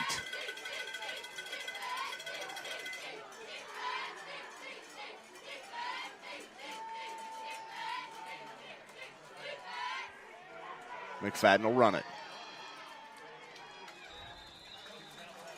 Takes a shot down near the 31-yard line. It's going to be a pickup of about 6. Maybe, now looks like maybe, 5 or 6 yards. Nice run there, but he took a shot. He did take a shot. Really nice job of hitting the hole hard, and I want to give credit to Feathers, who made a really nice lead block there. We've not talked about him very much, but the last couple weeks or so, he's been at, I'm going to call it the fullback position, and he's done a nice job getting some blocks. He definitely did on that play. Shotgun. Barnette back on the field. He goes in motion from left to right. McFadden will keep it. Runs ahead, and he's near the first down marker from our angle. It's difficult to say, but he did get it, and they're going to move the chains. Might have been some miscommunication on that play, and I'll tell you why. Barnette came in motion from left to right from the slot position. I don't know if he was expecting a handoff or a fake, but really McFadden just got the ball before Barnette even got to him and just ran right off tackle. I don't imagine that's how that was drawn up, but it did work for the first down. First and 10 from the 27-yard line. First down for the Hawks. Feathers in the backfield. Barnette in motion from right to left. He gets the handoff this time. Runs straight up the middle, nears the 30-yard line. Brought down by number 44, Blake Funk. Pickup of about 5. Same as last time, Barnette from the slot goes in motion, this time from the right side to the left side. And this time, McFadden handed it to him for a nice gain on first down.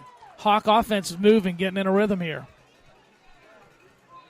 Second down and 5 from the 23. Barnette in the backfield. Nope, going to go out left, out wide left. And there's a penalty flag thrown. I think maybe it was delay of game. Did they get the timeout first? We're going to see. Yeah. Waving off the delay of game. Prior to the flag. But you could see, again, some confusion there. Yeah, you could see McFadden kind of like looking to the sideline, looking up there, back to the line of scrimmage, just a little bit uncertain, not sure if someone was lined up wrong or someone had a wrong play, but they had to take the timeout. But that's a good timeout in that situation. I mean, if you're not sure, call the timeout. Stay tuned for the Richards Heating and Air Conditioning halftime show. I had an opportunity to sit down with the Lost Creek Freak, Brent Barnette, and we'll share that interview with you. Having a solid game here tonight. Yeah, as always, he shows up everywhere, offensively, defensively. He's all over the place and had a special teams tackle early on. I think he really sets the tone for this team from a physicality standpoint. Done a nice job tonight. This has been a very good football game. I think very well played on both sides. I've enjoyed it. Enjoyed the first half. 3:22 to go here in the first half. The Hawks trailing 13-7. At 7 p.m.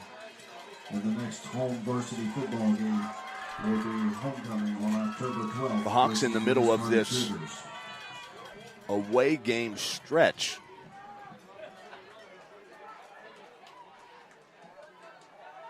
Shotgun formation. Feathers in the backfield. 2 receivers to the right.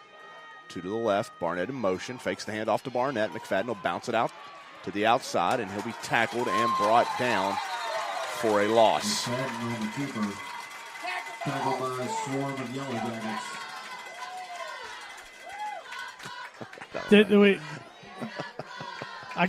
We got to try to tell what we see here. That's the whole point. Just one of the fans here in front of us, very, very excited about the tackle there. Stood up and really, I don't know how to even describe it. He was excited. I can't over. It reminded me of someone that had been asleep and just woke up. I can see that. Yeah. Third down and 5 from the 23. Snap back to McFadden. He'll pass. Throws it out. Barnette into the hands of Barnette. He catches it. And they say it's incomplete. And that is a horrible call. I agree. That was a really nice catch. Nice route. Nice catch by Barnette. I have no doubt in my mind that he caught it. And it was going to be a first down. Wow. Brings up 4th down. And the other official who had the better vantage point was saying it was complete. Yeah. Unbelievable. Can they throw the red flag? Too bad they don't. But that was a catch. Unfortunate, but they still got an opportunity here on 4th down. 4th down and 5.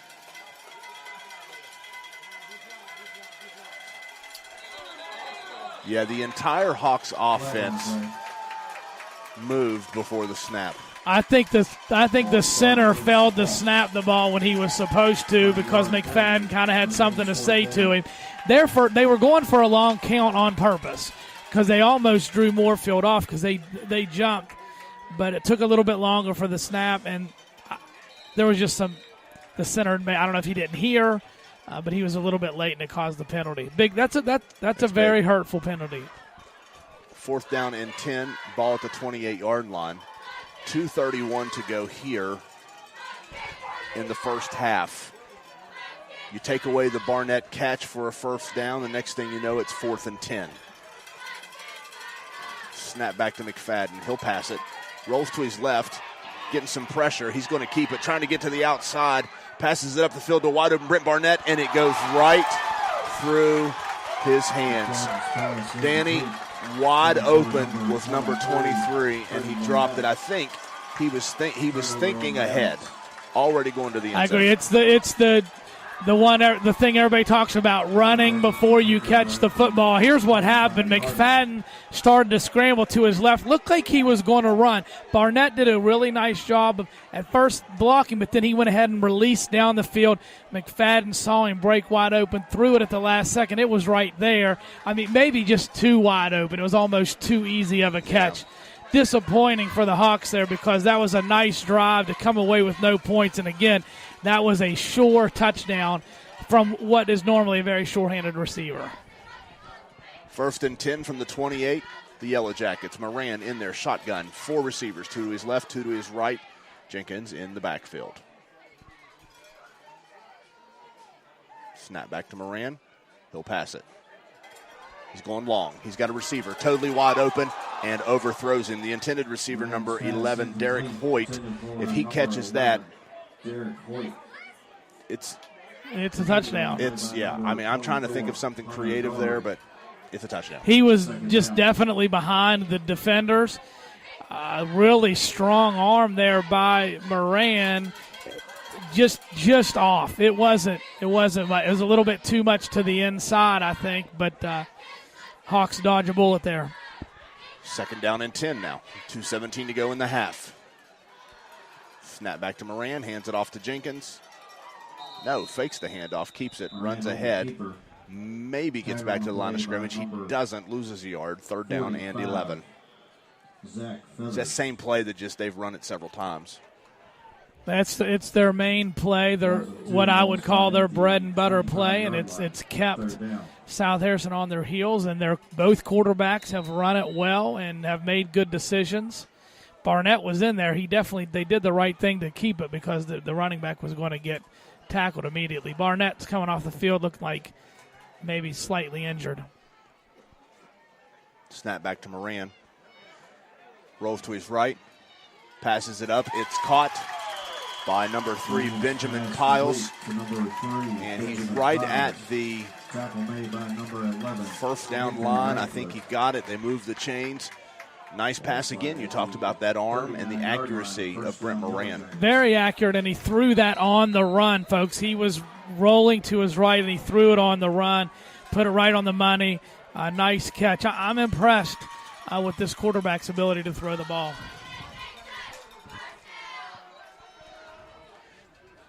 Moran trips to his left. Snap back. Passes it up the field.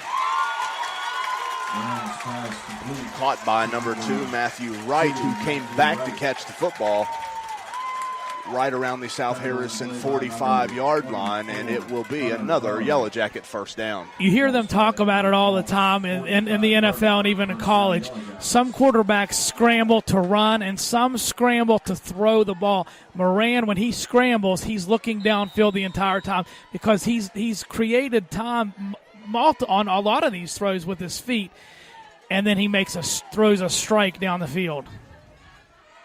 1st down and 10 from the 45. 1:24 to go here in the half. Moorefield driving. Snap back to Moran. Quick pass out to number 21, Jackson Weiss, is incomplete. Brings up 2nd down. Now that pass was off the mark. It was a quick swing pass to the slot receiver. Just kind of threw it out in front of him. Not accurate. It was incomplete. 2nd down.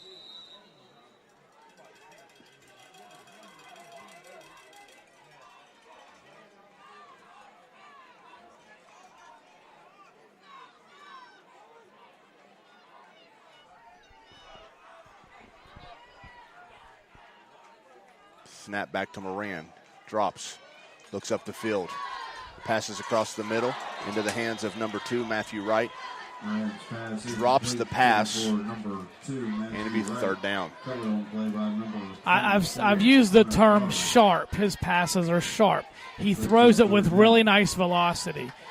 And that time, I think the receiver just had a hard time with the catch because it got on him so quickly, and it was thrown hard, sharp, with velocity, however you want to say it, and he wasn't able to haul it in.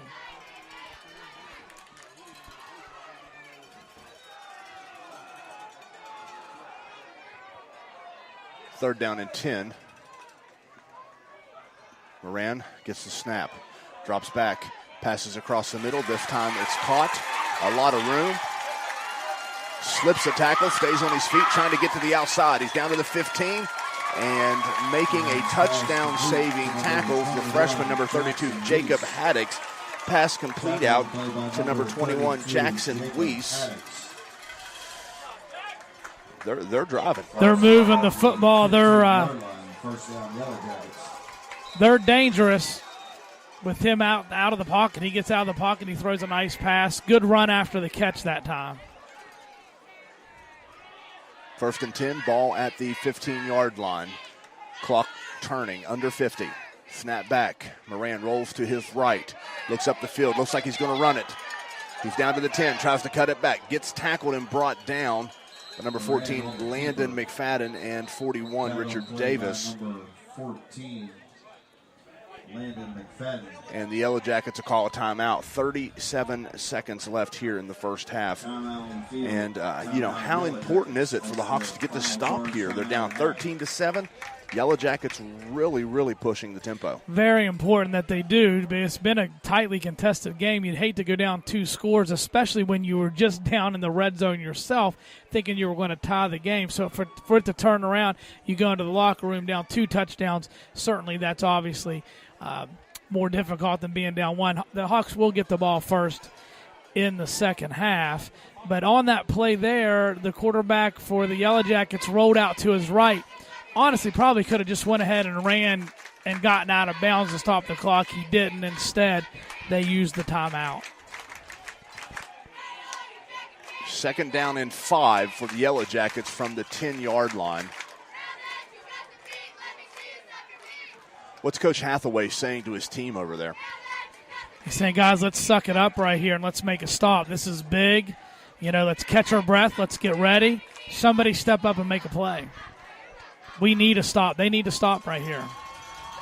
37 seconds remaining here in the first half. Again, ladies and gentlemen, don't go anywhere. Stay tuned for the Richards Heating and Air Conditioning halftime show as we had an opportunity to sit down with the Lost Creek Freak, Brent Barnette, and we will bring that interview to you again during the Richards Heating and Air Conditioning halftime show. Yellow Jacket offense on the field. Moran in shotgun. Trips to his left, 1 to his right. Jenkins in the backfield. Snap comes back. Moran drops, looks up the field, passes up the field. Oh. The intended receiver there, number 2, Matthew Wright, but defending very well, I might say. Number 24, Hunter Daughtry. Daughtry's done a good job last week and this week against the pass. Did a nice job to bat it down. I tell you, it was really close to being a place where he could have intercepted it, and it may have gotten very interesting. He had a pick 6 last week. Yeah, he would have had the sideline. We would have had to see who was faster, him or Moran, but it was close. It was close to another pick, maybe a pick 6. Shotgun formation, 2 to the right, 2 to the left. Snap back to Moran. Drops. Quick pass across the middle. Bobbled by Weiss. He's just not able to hold on. It's going to bring up 4th down. So you said it earlier, South Harrison dodging a bullet. They've dodged several right here. They've got to do it one more time. They're going to kick the field goal, and I was going to say they just move so fast. I was going to bring it up a couple plays ago. They do have the ability to kick a field goal, and they did. That pass was a slant pattern over the middle, just thrown in front of the receiver just a little bit too much. He's still almost able to pull it in, but he wasn't. Let's see if he can get a field goal here. Tamaroo on for the field goal attempt. He kicks it up and puts it through. 16-7 is the score here in Moorefield.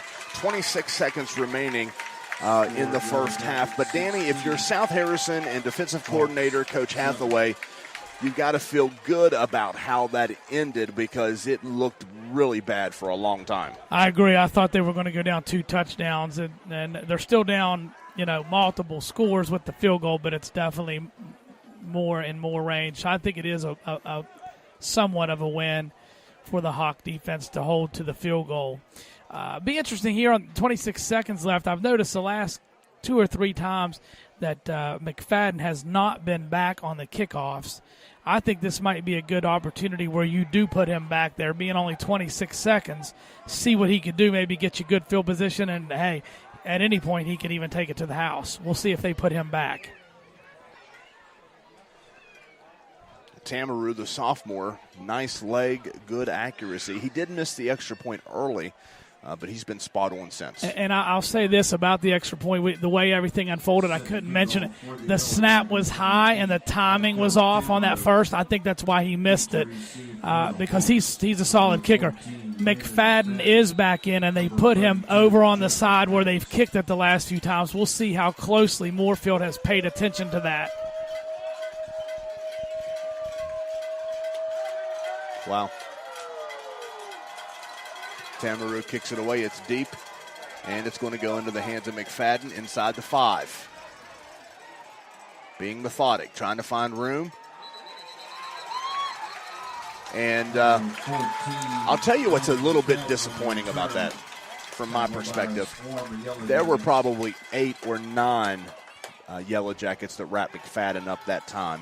And nobody out, they're not blocking. No, and I've watched the last couple of times. I've watched Hawk players kind of run up to the Moorefield guys and just kind of choose not to block them. And you can't have that. I mean, you got McFadden back there who's a playmaker. Just get a hat on somebody. He may be able to do something with it.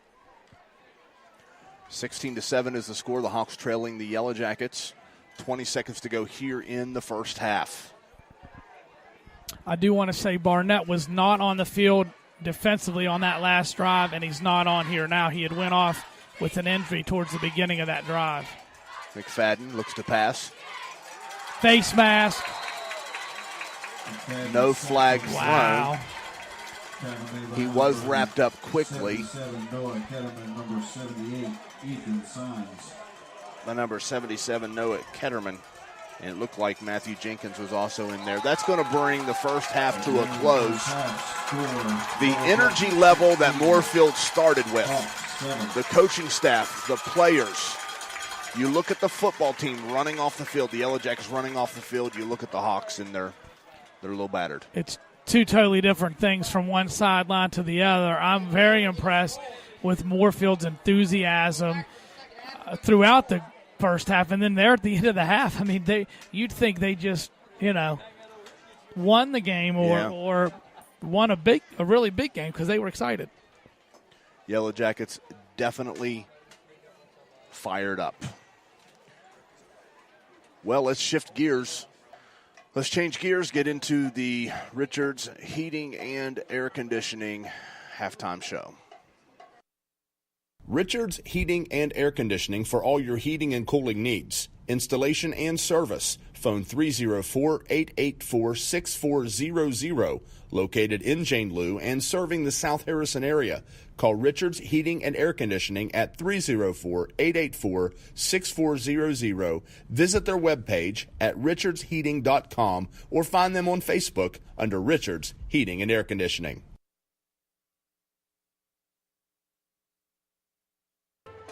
You're inside the Richards Heating and Air Conditioning halftime show.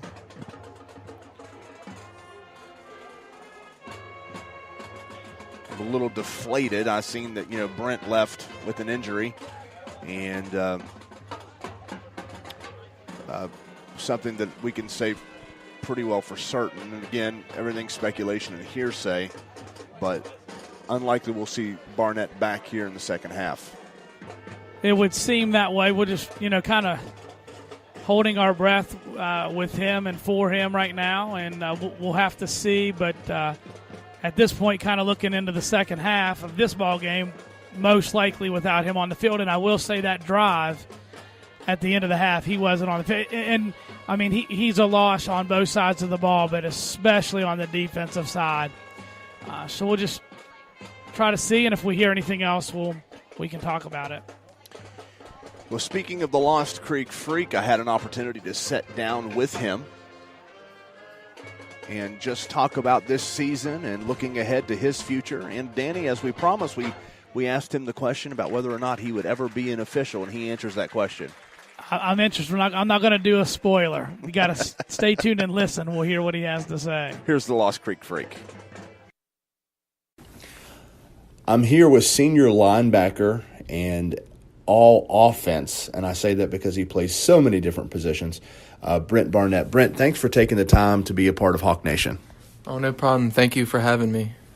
So last week you guys got your first win, able to travel there into Clarksburg and beat Notre Dame. It was 11 years since South Harrison had played Notre Dame. Talk about that win and how that felt to finally get that monkey off your back. The win felt really good. We struggled through the first 3 weeks and dropped a game that we should have ended up winning, but it actually felt really good to come out and execute everything that we needed to do, which is what we did last Friday, and a win came because of that, so it felt really good. Last week, an injury suffered by starting quarterback Jaren Robinson. It's our understanding he's going to be out for some time.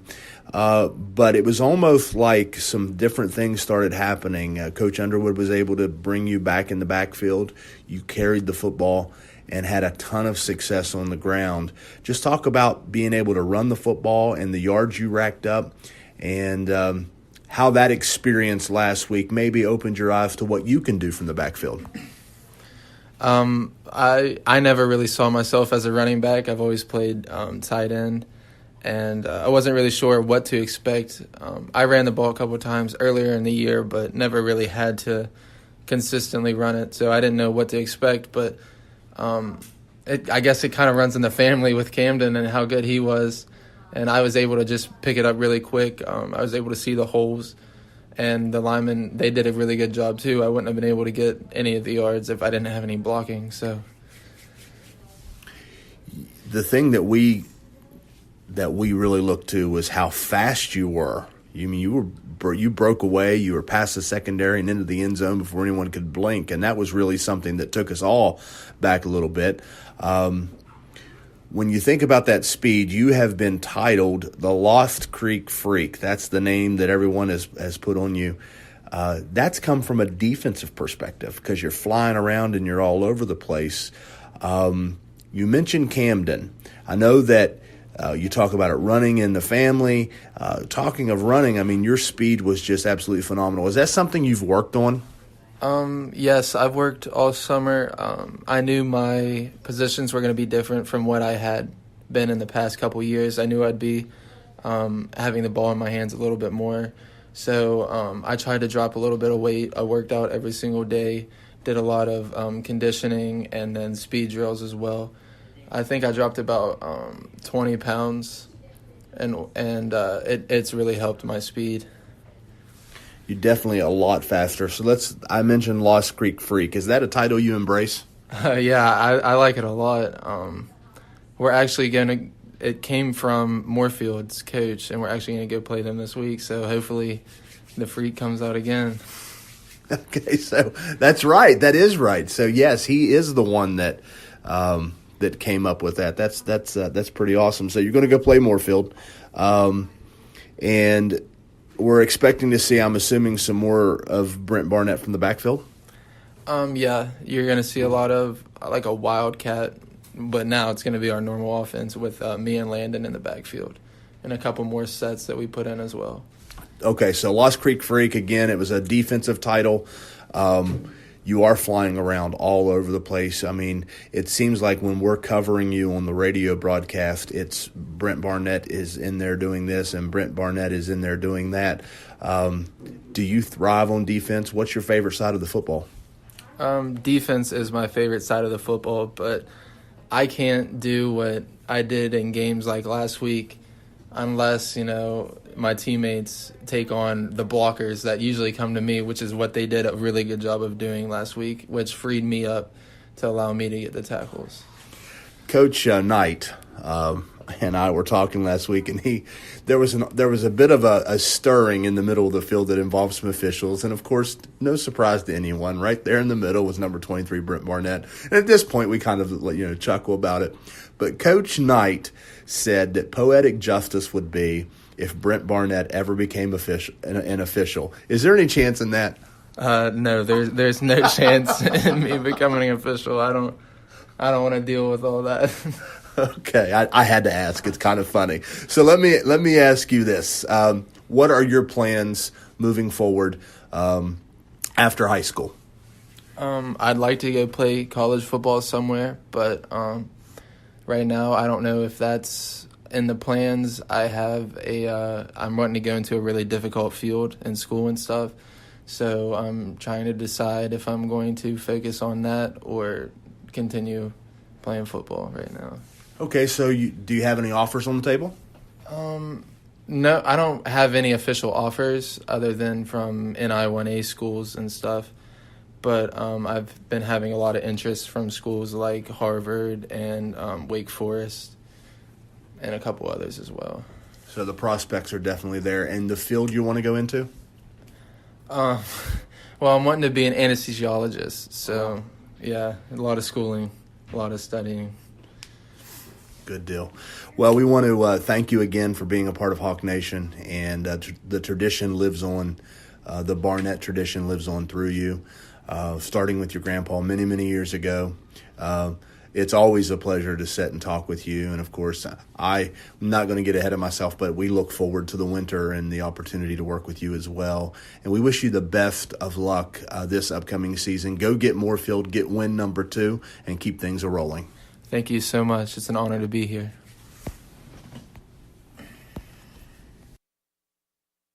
Richards Heating and Air Conditioning for all your heating and cooling needs. Installation and service. Phone 304-884-6400. Located in Jane Lou and serving the South Harrison area. Call Richards Heating and Air Conditioning at 304-884-6400. Visit their webpage at richardsheating.com or find them on Facebook under Richards Heating and Air Conditioning.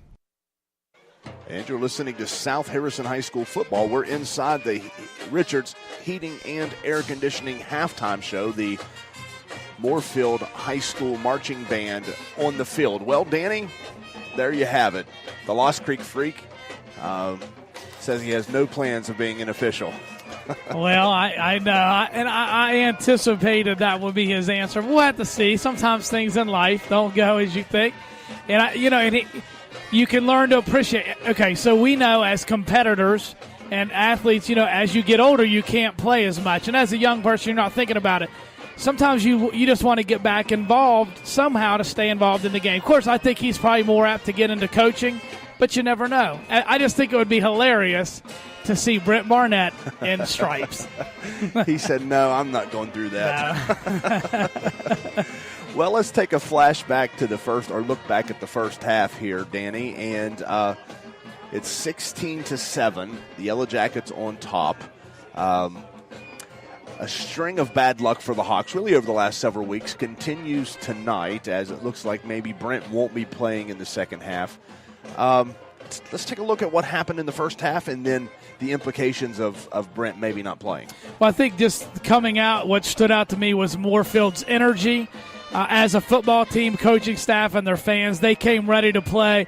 Evident from the very first play of the game as Jenkins went on a rushing touchdown from the quarterback position, 75 yards. So they jumped out early, got the 3-and-out stop. Kind of things settled down a little bit there.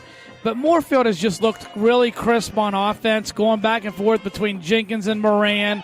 Both bring something different to the table. I think they're up-tempo and then running option plays have really kept the South Harrison defense off balance. And then offensively, South Harrison took a little time to get going, but they scored the touchdown. And then they're late in the half. Looked like they were going to tie the game, maybe take the lead. Bogged down on what was a bad call. Third down, Barnette makes a catch. They call it incomplete. They get a penalty, get stopped on downs. And then Moorefield goes down the field and scores there on the field goal late. But, I think it's a very competitive first half. Obviously give Moorefield the edge. The big thing, so I would feel good about it. I think it could be a good game going down to the end. The concern right now is the unknown is what's going to happen with Barnette, if he's going to play in the second half or not. It looks like he's not going to, and obviously that makes a big impact on how this game's going to unfold. Looks like both teams out here on the field.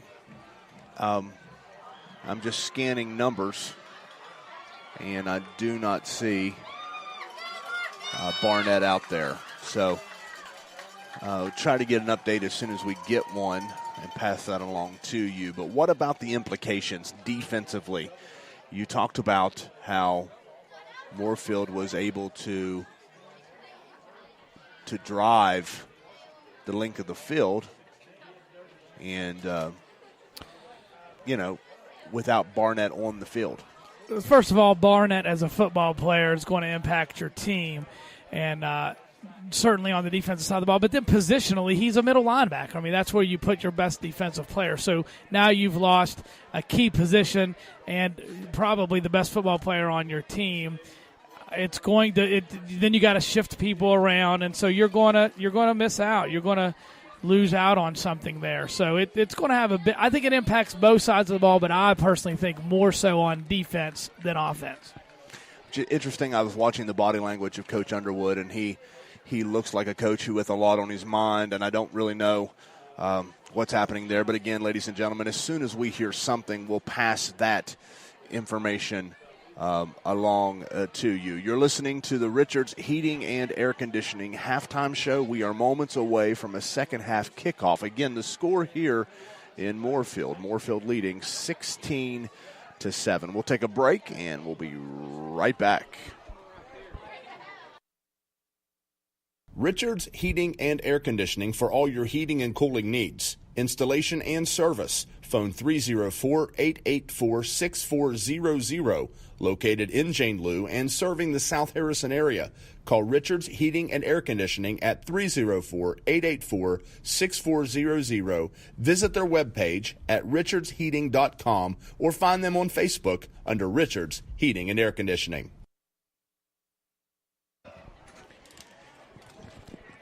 Captain's meeting at midfield. We do have confirmation that Brent Barnette will not be playing in the second half. We talked about the implications on defense. Offensively, it puts a lot of pressure, I think, on number 14, Landon McFadden. No question about it, because they're going – I mean, I think the Moorefield defense was king on Barnette, but they had to be aware of McFadden. Now it's McFadden's the main threat. And I don't know what if they just say, hey, we're going to just let him run and make plays, or if they try to throw the ball a little bit more. It'll be interesting to see, because they're going to have to do something to bring a little bit of diversity to the offense and not just pound McFadden all night up in there, because that'll be too much on him.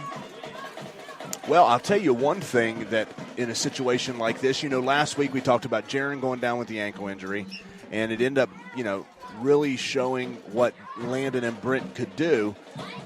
Now we're looking for the next player. That next player has to step up, step in, and make plays. We're not certain who that is. Next man up. That's always kind of the mantra of football teams, and I'm sure the coaches are concerned in the back of their mind, but that's what they're preaching to the kids right now. Hey, listen, we can't control that. Who's going to be the next man to stand up? This is an opportunity for someone, so we'll see. South Harrison's going to get the football first to start the second half. Haddix and Daughtry back deep for the Hawks. Tamaru going to kick it away.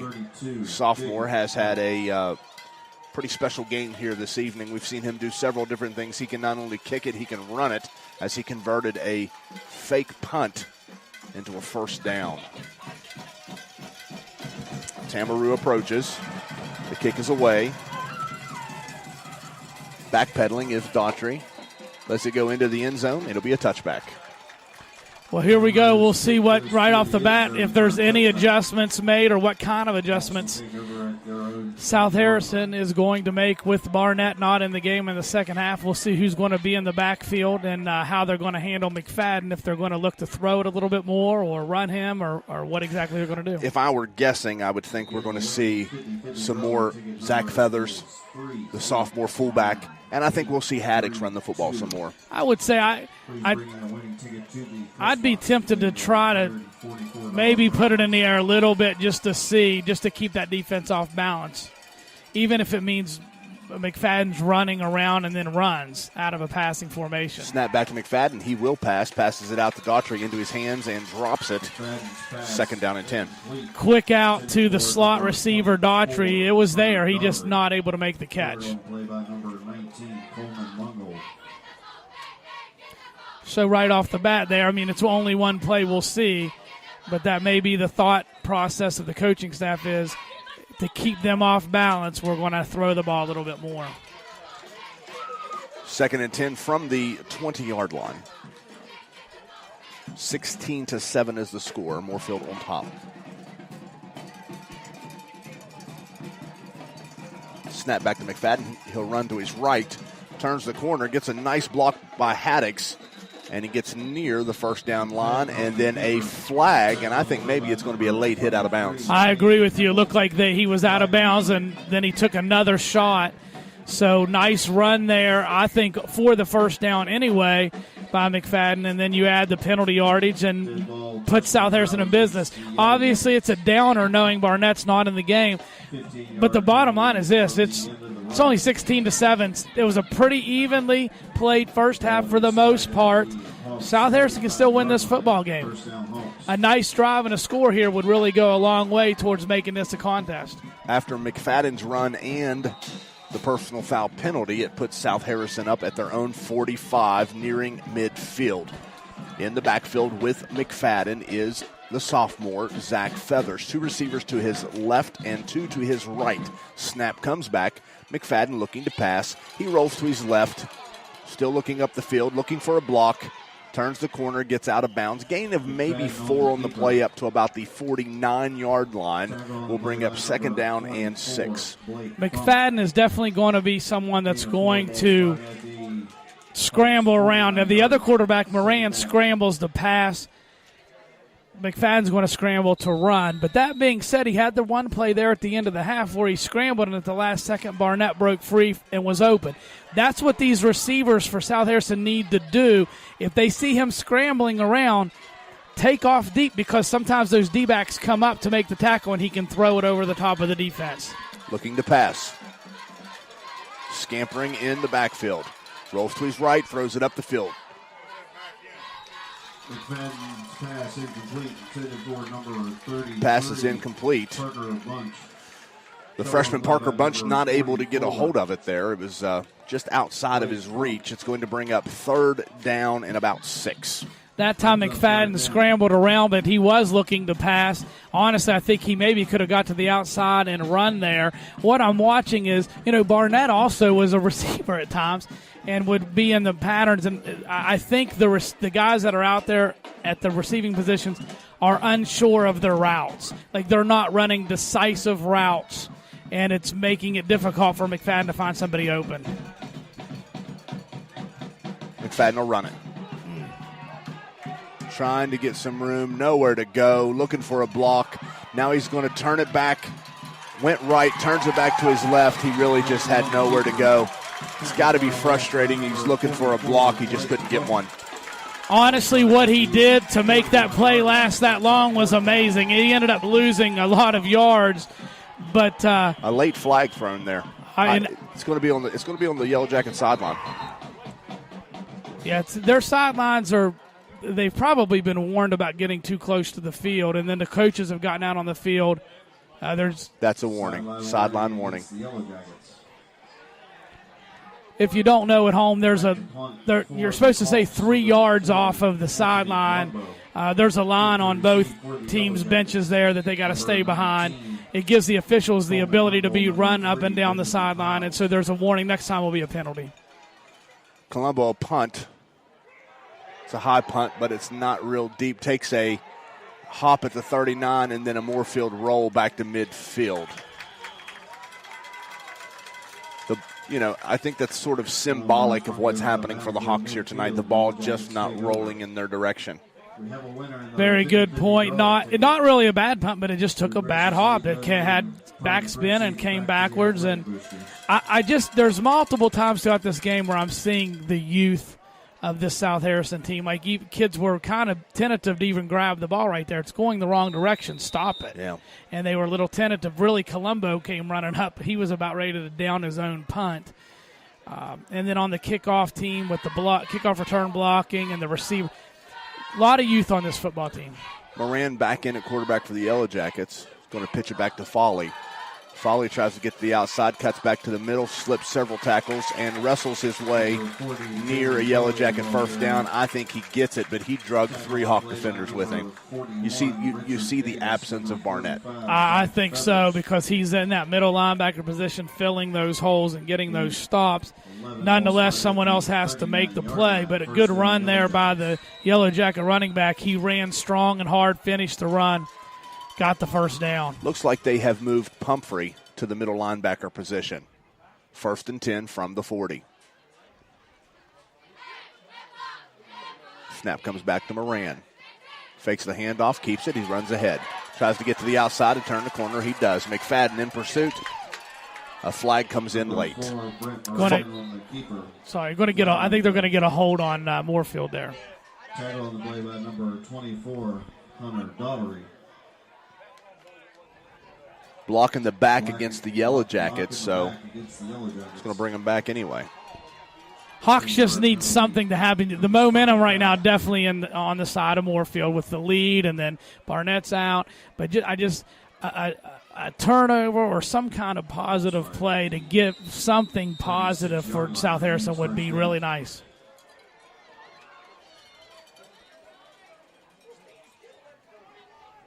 Be first down and 6 now after the penalty at the 36-yard line of South Harrison.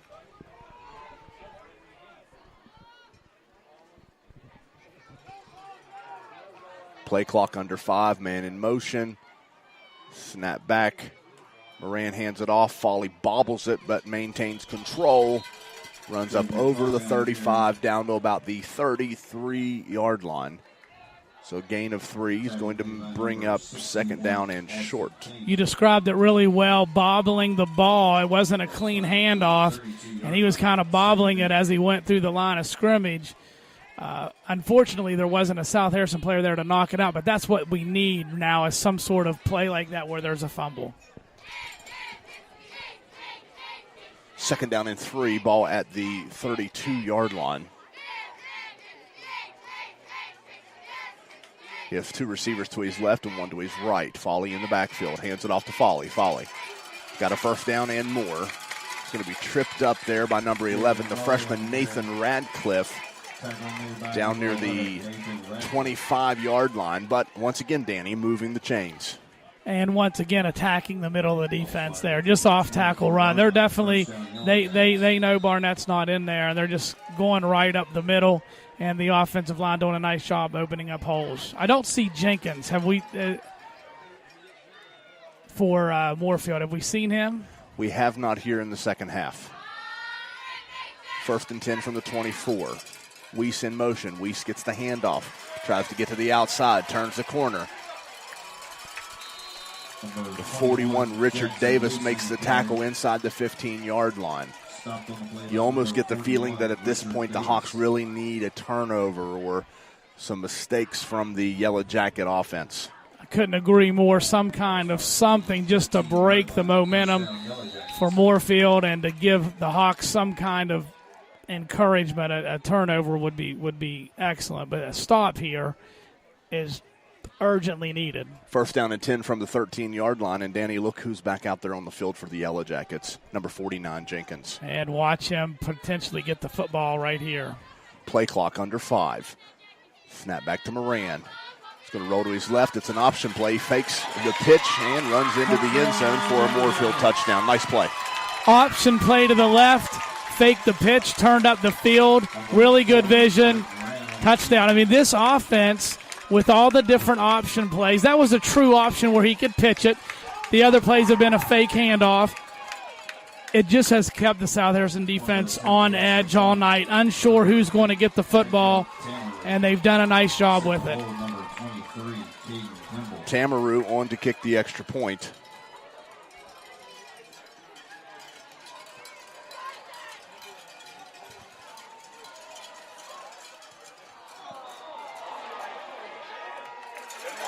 Extra point is good. Extra point is good. 23-7 is the score here. Score Yellow Jackets 23, Hawks 7. Yeah, this is definitely danger time for the Hawks. You get down another score. This Moorefield team already hungry for a win, confident, growing in momentum. You got Barnette out, so I tell you, if they're going to stay in this game, Tom, I think this next series they've got to go down the field and put points on the board. They've got to answer. The body language, I don't know how you would describe that. I think they look dejected right now. I mean, that was the word I thought of. I think dejected just with the way the game has gone, and then you lose a leader. I mean, listen, not only is Barnette a good player on the field, he's an emotional leader. I mean, he's a senior. He's been there. The kids, I'm sure look up to him, and when he's not there, it's a gap. So 23-7, around 8 minutes to go here. The energy has been nonstop from the beginning for this Yellow Jacket team. Their coaching staff in this community. Coming in without any wins on the season, the Yellow Jackets looking to this game to get one. And right now, they're doing their job. 23-7 as Tamaroo sets to kick it away to the Hawks. Back for the Hawks to receive, number 32, Jacob Haddix, and number 24, Hunter Daughtry. Tamaroo kicks it up and away. It's a deep kick into the end zone, touchback. Really good kicker. I mean, just impressive. His ability to kick it deep. And let's give Colombo credit for our team as well. He kicks it about as deep as well. So two good kickers here tonight for these two ball clubs. And again, I just mentioned it, but this drive is critical. I think it's crucial if they're going to have any chance to keep this game competitive and stay in it. I think they have to get points on this drive. Do you agree? Yeah, absolutely, and their backs are kind of against the wall. So many things working against the Hawks tonight, but this is a chance, a crucial opportunity to try to stay in this football game. Interesting move now by the coaching staff. It looks like Seth Pumphrey is going to be in the backfield with Landon McFadden. They're trying anything they can. Pumphrey leading the way, and McFadden keeps it. They're just trying to find someone to block for McFadden. They're clearly going to use him as a lead blocker, so it's going to be a steady dose of McFadden. Last drive he threw it more, but it looks like they're going to see if they can't run it some with Pumphrey trying to create space. McFadden picks up 4 there. It's going to be 2nd down and 6, ball at the 24-yard line.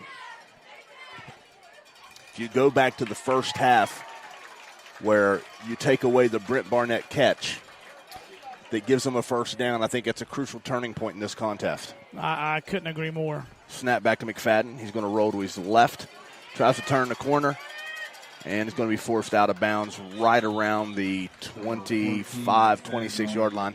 So a couple yards on there, but, I was looking at some of the blockers trying to lead the way for McFadden, and they're really just being overpowered.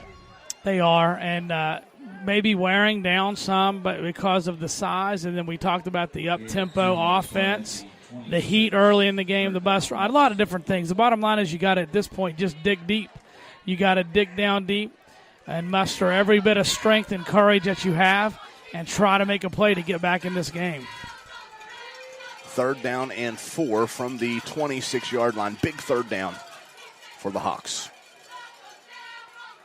McFadden's going to roll to his right, looking to pass, tries to turn the corner, and he's going to be hauled down just short of the first down marker. There was one receiver out that time, and he just wasn't able to get open. I think McFadden was hoping for someone to break deep. Nobody did. The receivers they're just inexperienced, not able to read correctly once McFadden gets out of the pocket.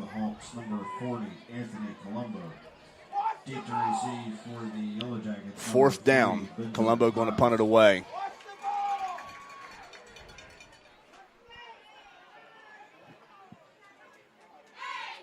It's a high snap, but Colombo handles it, punts it. Again, it's high, but it's not real deep. Takes a hop at the Moorefield 45 and takes a South Harrison roll. And I'm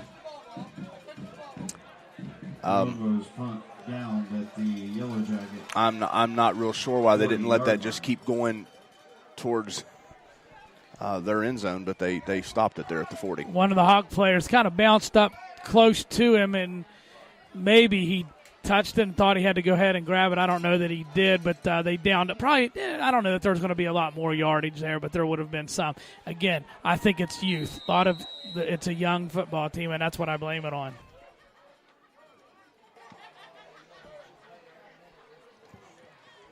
First and 10 from the 40. Handoff to Foley. Foley straight up the middle. And Pumphrey able to wrap him up and bring him down, but not before he's able to gain about 3-4 yards and bring up 2nd down. Moorefield just really completely in control of this football game right now. That offensive line, the good size. They've done a good job all night long. And this is the point in the game, and especially with the score and everything that's happened, that sometimes defenses start to really wear down up front.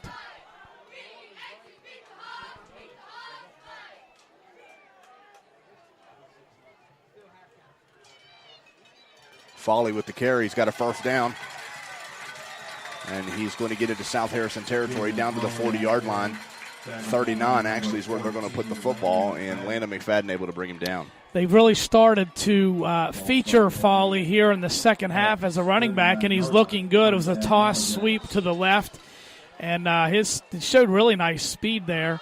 Got up the field quickly, made a decisive cut, and very positive gain.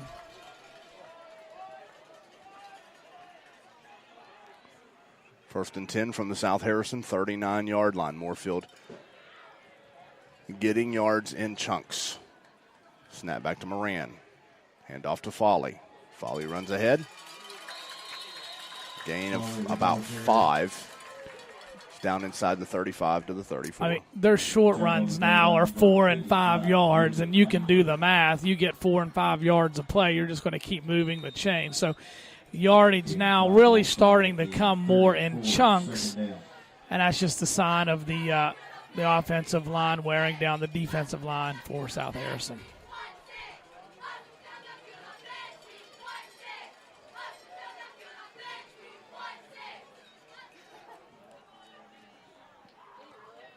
Second down and 5 from the 34. A little toss back to Foley. Foley running ahead. A flag is thrown. And another flag is thrown after some extracurricular activity that looks like the Hawks might get called for some unsportsmanlike there. We'll see what the official call is from the field. It's got another one. McFadden frustrated there. The official explaining to him, and I think maybe some words were exchanged. They threw another one on McFadden. This is just frustration right now settling in. And still McFadden, they probably best thing the other players could do is calm him down. Coach Underwood maybe get him off the field here. Wow.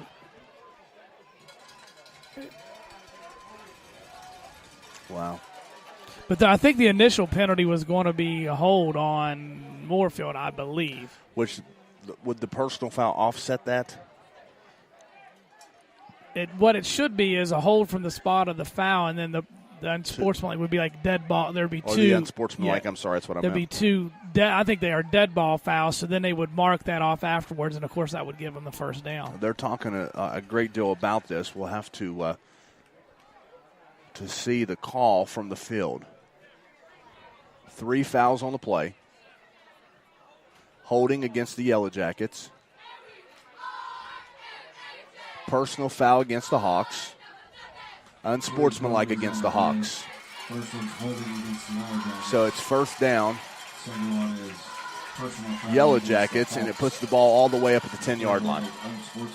So you had a holding penalty, and then you have the Hawks commit a personal foul and an unsportsmanlike football down to the 10-yard line now.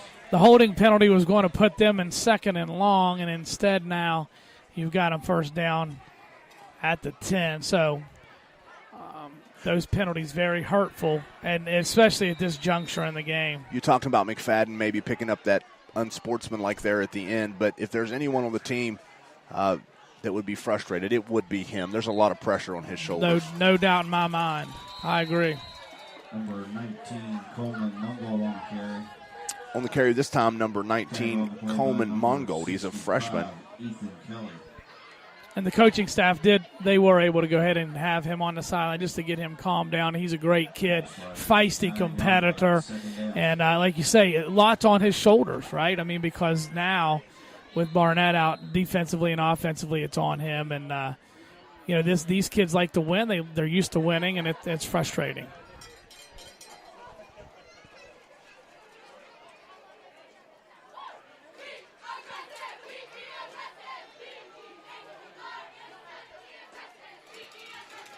Hand off to Mongold, the freshman, going to get into the end zone. And the Yellow Jackets are going to score again. And this game just has slipped away from South Harrison. It really was a very competitive back-and-forth ball game in the first half. You mentioned it earlier, that third down conversion that they ruled not a catch by Barnette changed the tone of the game, and then the injury, they went down and scored the field goal, then the injury to Barnette, and it's just kind of gotten away from the Hawks.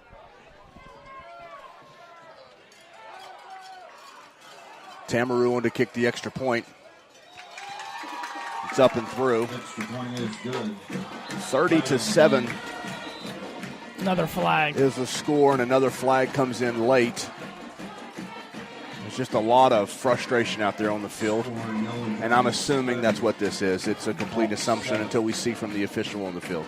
Yeah, I think you're correct.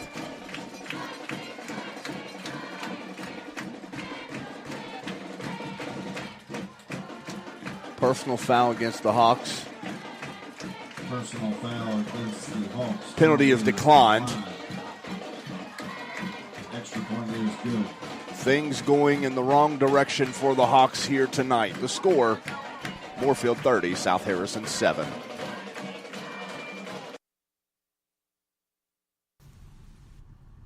If you are a South Harrison High School Hawk fan and have dreams of big things to come for our athletic teams and our facilities, we would love to have you join our team. The South Harrison High School Athletic Boosters meet the second Tuesday of every month at 7 p.m. in the high school cafeteria. Volunteering today creates opportunities for our teams in the future. The South Harrison High School Athletic Boosters are cheering for you, Hawks. Let's do this. Mountain State Land Surveying, providing boundary surveys for residential, farm, and commercial properties, along with FEMA elevation certificates and construction layout services. Mountain State Land Surveying, call 304-476-8668 for all of your surveying needs. Again, that's Mountain State Land Surveying, 304-476-8668, a proud supporter of South Harrison High School. Tamaru on to kick it away to the Hawks.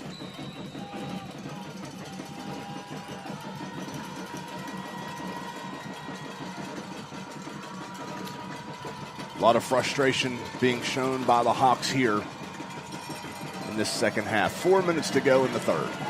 Tamaru kicks it away. The Moorefield crowd, the fans, the band, everyone more loud as the evening goes on. And Danny, again, this is a football team seeking their first win of the season. And you can see the hunger here tonight, and it's evident in their energy, so kudos to them for coming out and not packing it in after starting out, 0-3, 0-4. Yeah. And they've definitely played hard here tonight. And I think shifting to our side, just a tough night for the Hawks. I think they came in with a lot of confidence, expecting to get another win and get some momentum going, and just things haven't gone their way, and then more injuries. And this is just a tough situation for a young football team and a new coaching staff. I feel for all of them. I truly do. Snap comes back to McFadden, who hands it off to Pumphrey, who's big and strong but typically doesn't run the football, although he gave it really good effort there. But that may be his first career carry there. I'm not sure. I can't recall a time of him carrying it before. He was really difficult to bring down. He was literally just stiff-arming guys to the ground. Yeah, there was no blocking, and the guys were there. He did everything he could. Loses 6 on the play. Brings up second down and 16 from the 14-yard line. This is just one of those where the clock just seems to be crawling. McFadden will pass. Throws it up the field. It'll be intercepted unless it hit the ground. And they're going to say it was intercepted. McFadden was literally being dragged down, and he launched it up the field. It spelled trouble from the beginning. No doubt. Would have been ahead just to go ahead and take the sack, but I get it. Here's the thing. You're just trying to make a play, throw it out there, give your guys a chance, looking for something positive, and it's just not gone their way tonight at all. 3:09 to go.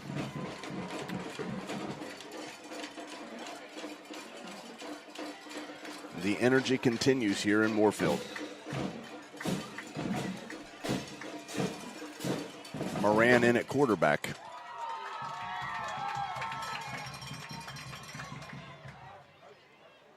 Snap comes back. Pitches it. Back to number 19, Mongold, the freshman. Gets down around the 11-yard line, and on the tackle there, number 14, Landon McFadden. First down, And Yellow Jackets. a lot of speed out of the freshman there. Yeah, option play to the right. Good decision by the quarterback. Perfect pitch. Running back got it and just turned up the field. It was well blocked. He showed a lot of speed as just a positive play. That's how you draw it up. That's how you want it to go. And Moorefield has looked very good in their execution here tonight, I think.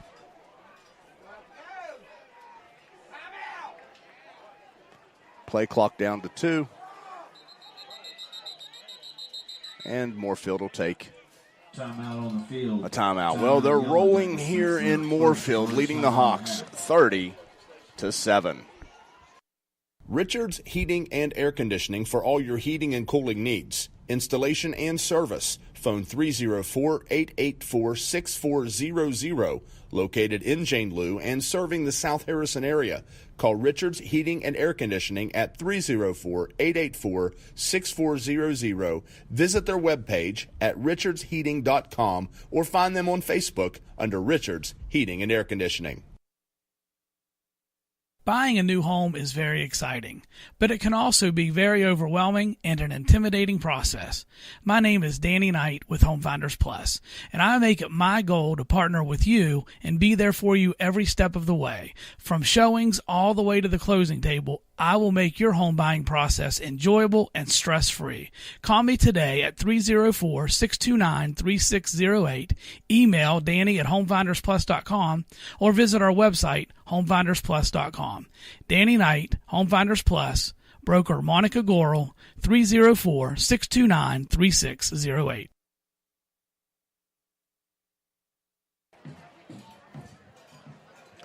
Moorefield driving, leading the Hawks 30-7. 2:44 to go here in the third. It's going to be 1st and 10. Ball at the 11-yard line.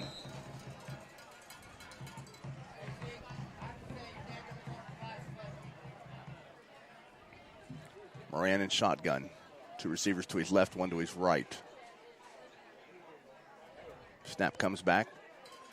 Hand off to Piles. Piles tries to get to the outside. He does, turns the corner. Gets into the end zone, but there is a flag, and you would suspect a holding call. Let's see.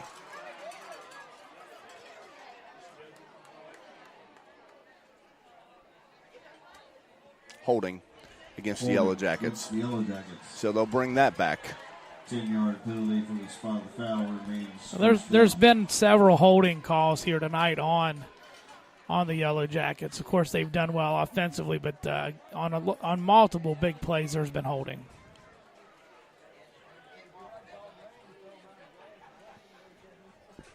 That's going to back them up. Be 1st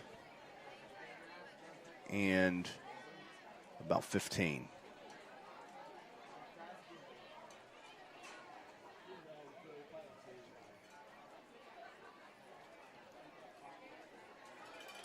Hand off to Mongold. Brought down by McFadden. A flag is thrown, and then a late flag comes in. Landon McFadden. Flag on the play.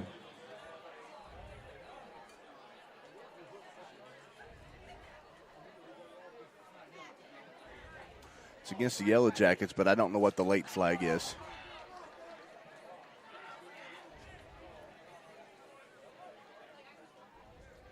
Apparently they saw the exact same thing. The onside hit against the Yellow Jackets. So that's going to back them up. Way up. Ball be spotted at the all the way back to the 25-yard line now. So first down. They need right around the 1-yard line to get a first down. So 1st and 24. 4 receivers, 2 to the right, 2 to the left. Mongold in the backfield. Snap comes back to Moran. Rolls to his left. Looks up the field. Turns the corner. In pursuit is Feathers. Feathers runs him out of bounds inside the 20. Second down. Moorefield still running offense as if it's a competitive ball game, which it still is in the third quarter here. Moran back to pass, nothing there. Sprints out to his left. Gets as much yardage as he can before going out of bounds.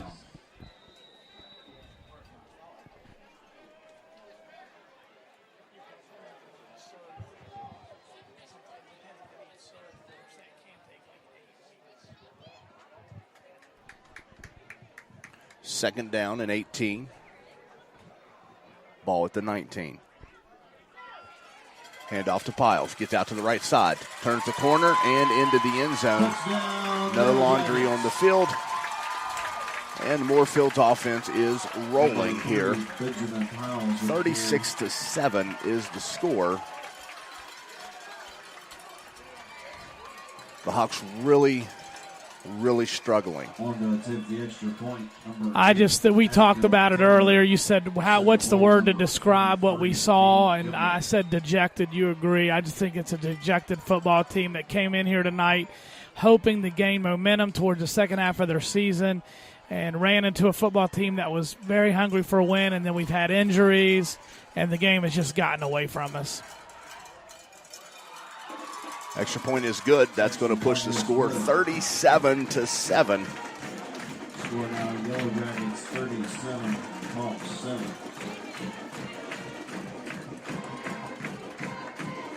Celebration here in Moorefield. Well, it's just a party atmosphere here tonight, celebrating what's going to be their first win of the football season. This game, I know we're still in the third quarter, but this one's been decided. Just a matter of playing out the rest of the game. It would definitely take a miracle, but looking at all the evidence, seems to indicate Moorefield's going to cruise to a victory tonight.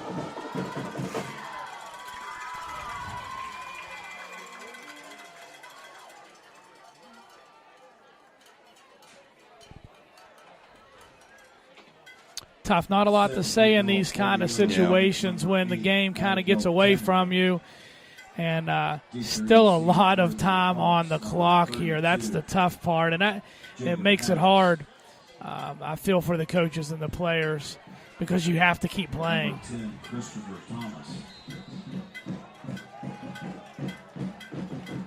Tamaru on to kick it away. Same story we've seen many times tonight.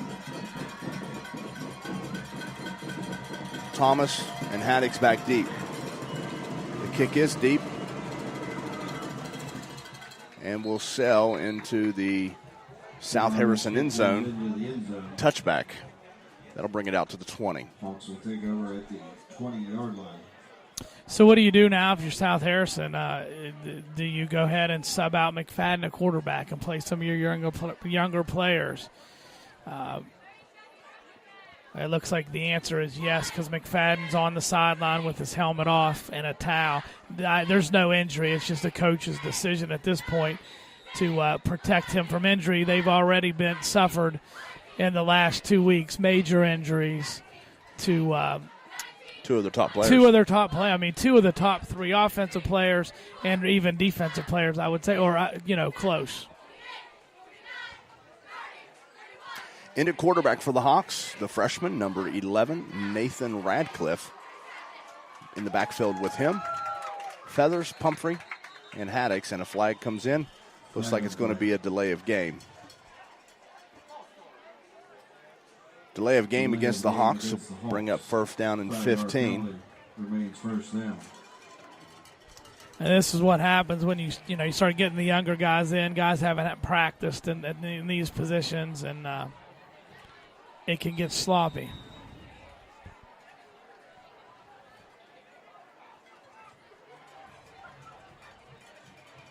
Snap back to Radcliffe. He hands it off to Haddix. Haddix runs ahead, and he's tripped up. Going to gain a couple on the play. Nonetheless, it'll bring up second down.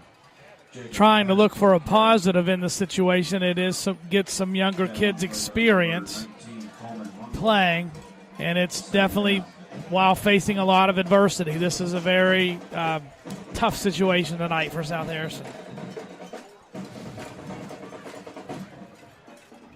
It'll be second down and 12. Ball at the 18-yard line.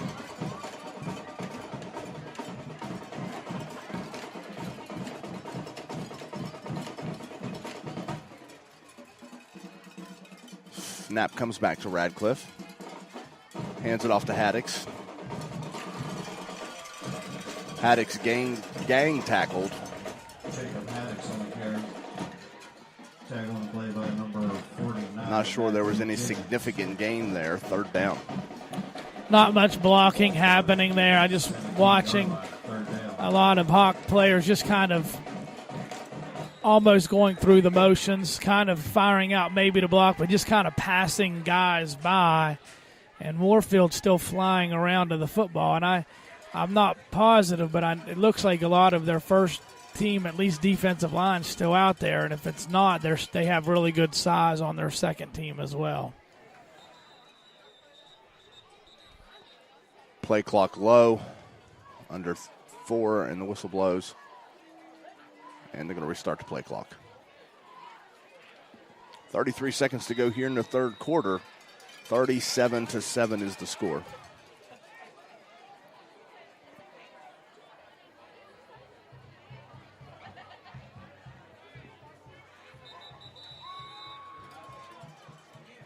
Not sure what's happening.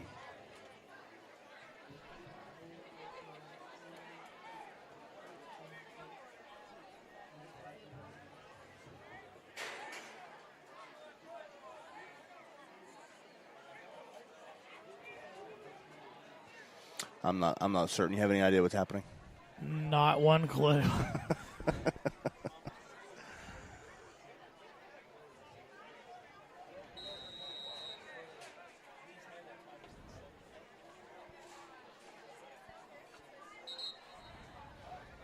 Okay, starting the game clock. And I think they're going to run the game clock out, I think. Yeah. So that's going to bring the third quarter to a close. South Harrison trailing 37-7.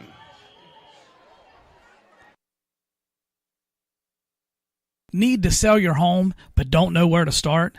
My name is Danny Knight with Home Finders Plus, and I will help you.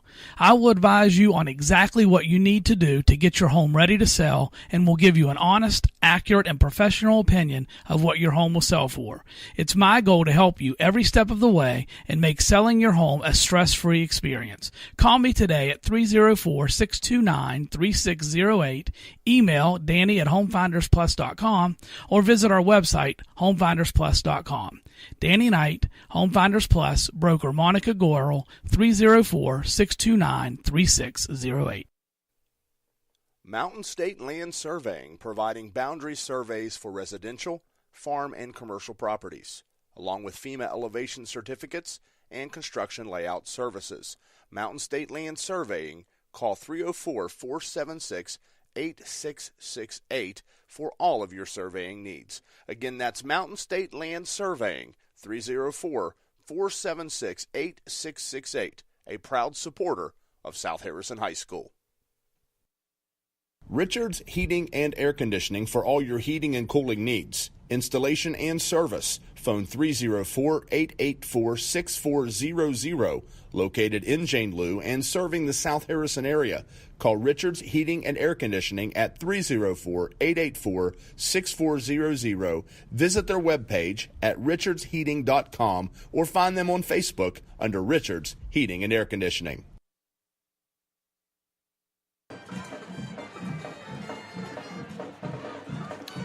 (37-7) is the score here, Danny, and I'll tell you, what started out as a very competitive game has turned into a blowout. It really has, and it's surprising because I loved that first quarter. I mean, it just was both teams, a little slow start for South Harrison, but then they got moving, and both teams kind of battling back and forth. I felt like they were evenly matched. I thought it was really good football by both high school teams, and just there at the end of the half, just things went downhill for South Harrison, and the injury to Barnette, and it's gone downhill fast for them. Be third down and 17 for the Hawks from their own 13-yard line. The freshman Nathan Radcliffe in at quarterback.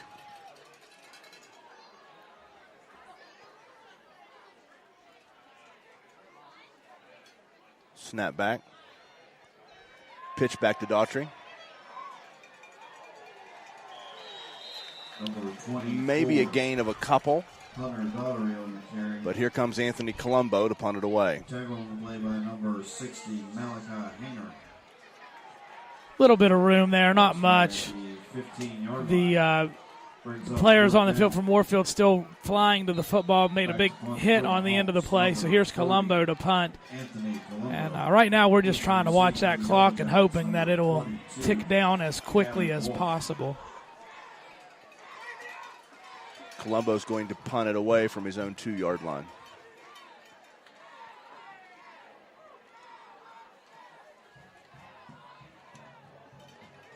Nice punt. Going to take a hop at the 37. Looks like it's going to roll out of bounds somewhere around the 37, 36-yard line.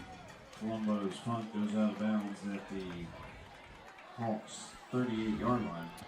Very good field position for Moorefield for this drive, and that hasn't necessarily mattered because they've, especially as this game's gone on, they've just moved the football. Give credit to the offensive line, which we're seeing. It's a lot of backups in there now for both teams, but their offensive line has done a very nice job. And, of course, Moran and Jenkins, very good football players. Quarterback, both played quarterback, both played running back. And then there's been some other nice running backs as well. Officials timeout on the field.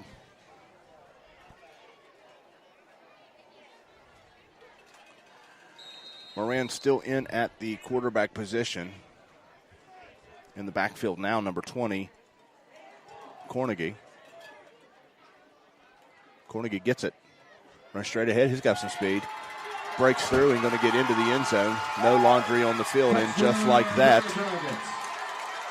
Cornegie, a sophomore, with a ton of speed, blasted straight through the defensive line of the Hawks and into the end zone. 43-7 is the score. Coach Underwood said it's going to come down to blocking and tackling, and they blocked that. It's just a simple, basic play. Handoff, off tackle. The hole is there. The running back with really good speed. You described it very well because he just shot through the hole and right down the middle of the teeth of the defense for the touchdown. Tamaroo wanted to attempt the extra point. Flag comes in. Flag on the play. False start.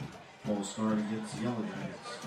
5-yard against Moorefield, and I'm not certain that it'll matter much to Tamaroo, who has a lot of distance in that leg. Yeah, he definitely does. It's an easy kick for him. He's a very good kicker. I think he's young, right? Just a sophomore. Yeah, just a sophomore. But if he continues to develop, probably be kicking on Saturdays for someone in a few years down the line. Could happen.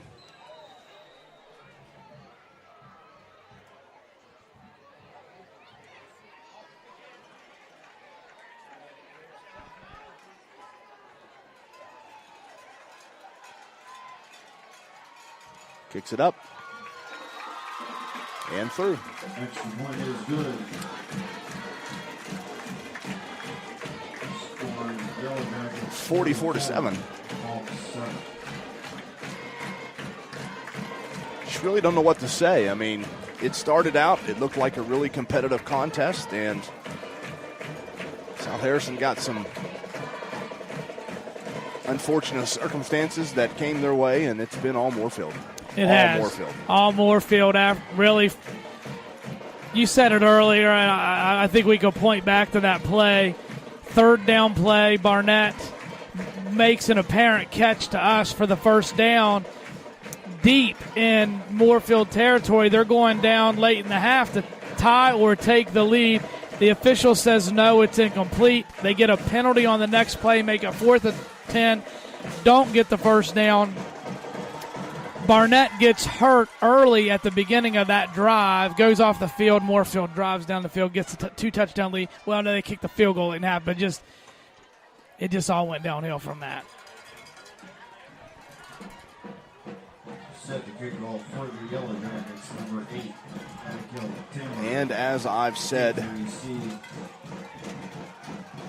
7 times previously, Jacob Haddix, number 40.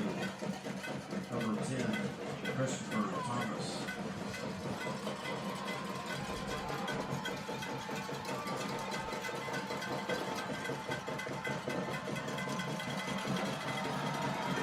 Tamaru kicks it away. Kicks it into the end zone. It'll be a touchback.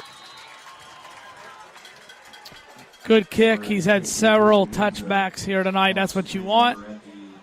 Makes it easier. And just 10:59 to go in the game. I mean, that's what we're looking at more than anything is just hope the clock can keep running, minimal stoppages, and try to regroup this week.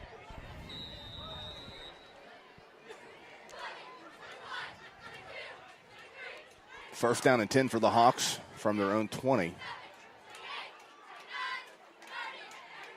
Snap comes back to Radcliffe. Radcliffe hands it off to Daughtry. Daughtry runs ahead, picks up a couple. Number 24, Hunter Daughtry on the carry. Off tackle run to the right. Just not much there. Moorefield ready for it. Second down.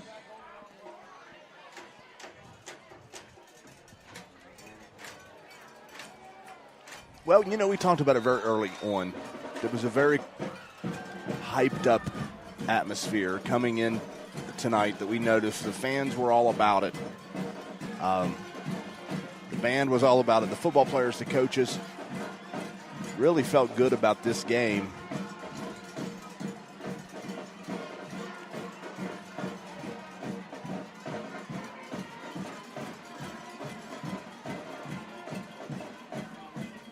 Snap comes back to Radcliffe. Daughtry's going to run. It's going to be brought down behind the line of scrimmage. Third down. At this point, too, they have shut off the play clock. They told the scorekeeper at the end of last series, don't even start the play clock.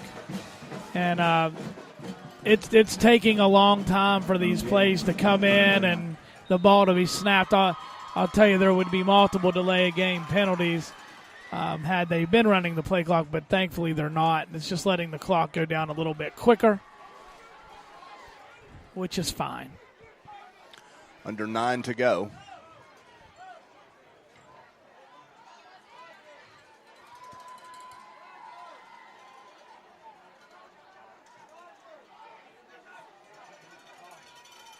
Snap back to Radcliffe, hand off to Daughtry. Trying to find a hole, nothing happening. He's brought down. And here comes Colombo to punt it away.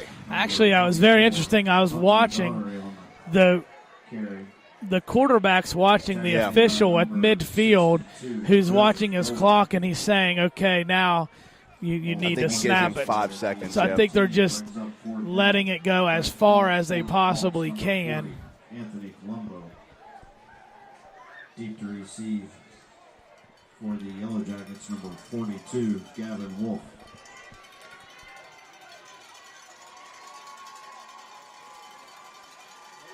Snap comes back to Colombo. The punt's blocked and rolls out of the back of the end zone for a safety. It just continues to go from bad to worse for the Hawks tonight, 46-7. It does. I mean, your Moorefield is playing hard. Yeah. I mean, that's what you want from your players. They're putting in the backups, but you can't tell them not to play hard. I mean, they are still. I just want people to understand, like, they're not just going through the motions right now. They're playing hard. It seems to me every player is. South Harris on the other side, they just want this game to be over with. They're ready to get on the bus and go back, and I understand. I mean, it's been a tough night in a lot of different ways.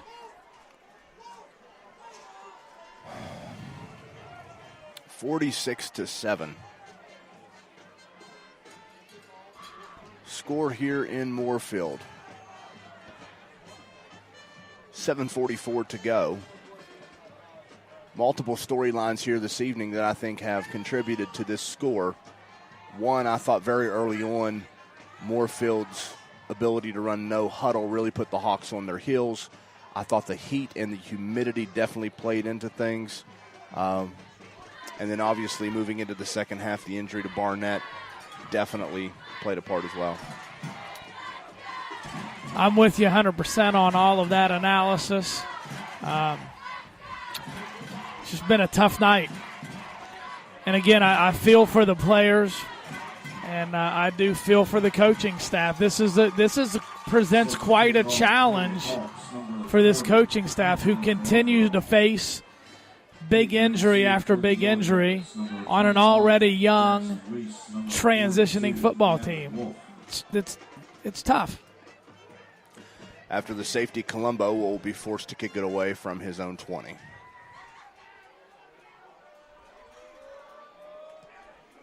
It's a good kick.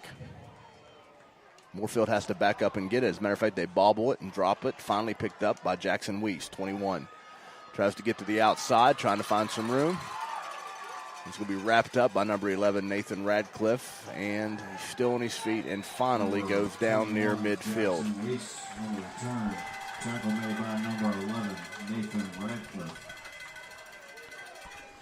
Number 20, Cornegie, back out there on the field, and if you remember, he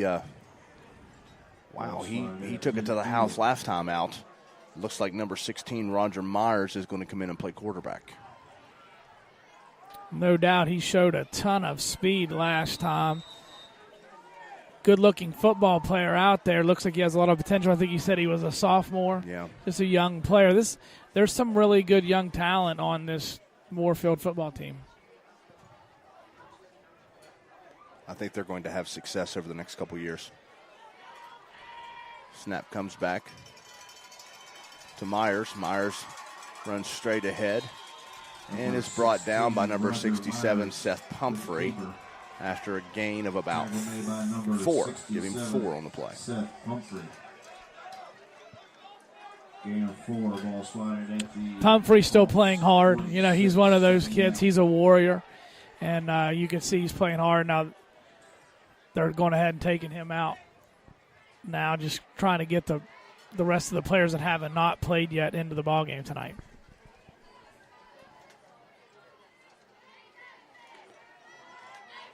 Snap comes back to Myers. Hand off to Cornegie. Got a lot of room. Looks like he's going to break loose again. No, he doesn't. He's tripped up by number 32, Jacob Haddix, inside the 25. But I'll tell you something. He almost got another one. He did. Number 32, Jacob Haddix.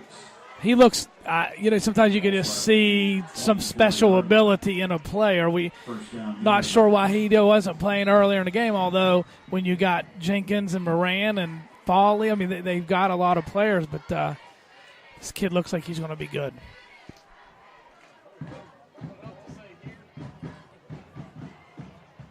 First and 10 from the 24. Snap back to Myers. False start against the Yellow Jackets. We'll back them up. First down and 10 from the 29. 5-yard penalty remains first down. The penalties just get monotonous at this point because it's like, come on, because that stops the clock. And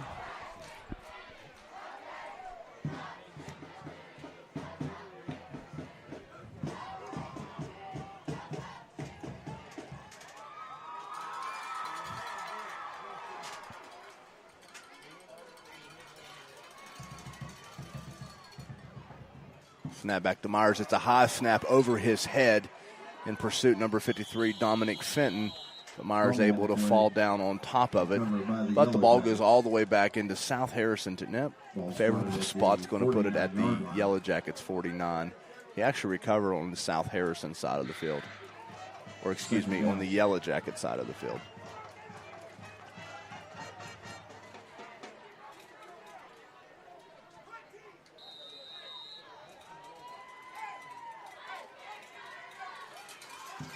It's going to be second down and 35 all the way back at the 49-yard line. I bet Cornegie gets it here. Good bet.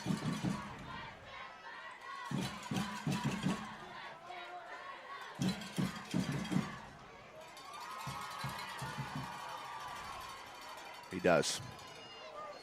A little bobble there between him and the quarterback. Does not produce success as Zach Feather's able to wrap him up pretty quick. No gain on the play, brings up third down. Snap a little bit high. Quarterback had a hard time getting it, which made it difficult for the handoff. Just threw the timing off. But the clock's still running, and that's the good news.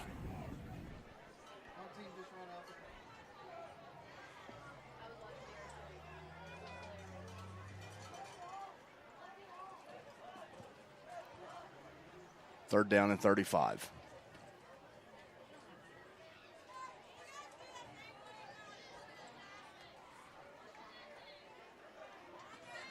Snap back to Myers. Toss back to Cornegie. Cornegie tries to turn the corner. Running really, really hard, but will be brought down near the 40-yard line. Just kept his legs moving there for probably an extra 5. He wears number 20. Kind of something reminds me a little bit of Amos Zaraway. Did you see it? Do you see it? Yeah. Similar running style, it seems like.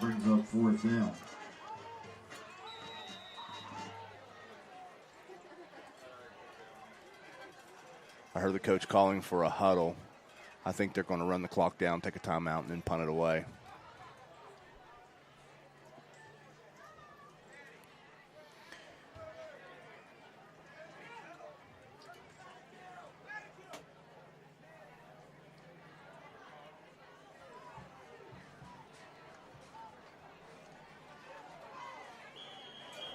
It's just difficult to say anything in a situation like this. They do take a timeout on the field. 46-7 is the score. We'll be back. Richards Heating and Air Conditioning for all your heating and cooling needs. Installation and service. Phone 304-884-6400. Located in Jane Lew and serving the South Harrison area. Call Richards Heating and Air Conditioning at 304-884-6400. Visit their webpage at richardsheating.com or find them on Facebook under Richards Heating and Air Conditioning. If you are a South Harrison High School Hawk fan and have dreams of big things to come for our athletic teams and our facilities, we would love to have you join our team. The South Harrison High School Athletic Boosters meet the second Tuesday of every month at 7 p.m. in the high school cafeteria. Volunteering today creates opportunities for our teams in the future. The South Harrison High School Athletic Boosters are cheering for you, Hawks. Let's do this.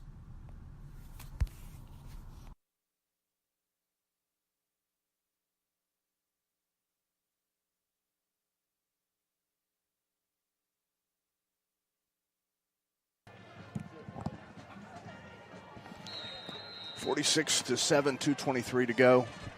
And looks like they're going to run an offensive play, the Yellow Jackets are. 4th and 35 from their own 40.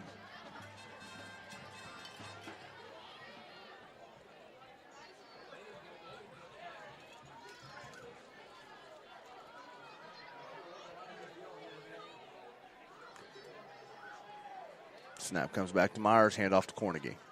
Cornegie trying to get to the outside. Hawks do a pretty good job there on covering. Cornegie is the ball carrier. Tackle made by number 63. Number 33, Hunter Parker in there on that. Or excuse me, Hunter Bunch. Parker's his brother.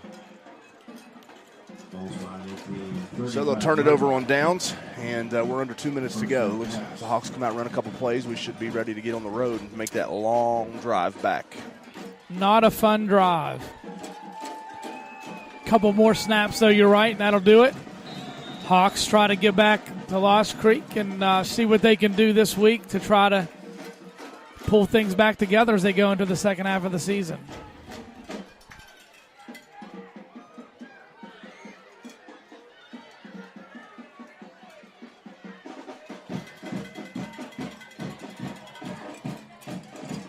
Moorefield's going to get their first W here tonight in a big way. It's a statement win in many ways. Hand off to Daughtry. Runs ahead, up over the 35 to about the 36. Tackle made by number 42, Gavin Wolf. Gain of 2, ball spotted at the 37. Second down. Tell you what, the bands they're playing to the end. They're gonna play all the way to the end.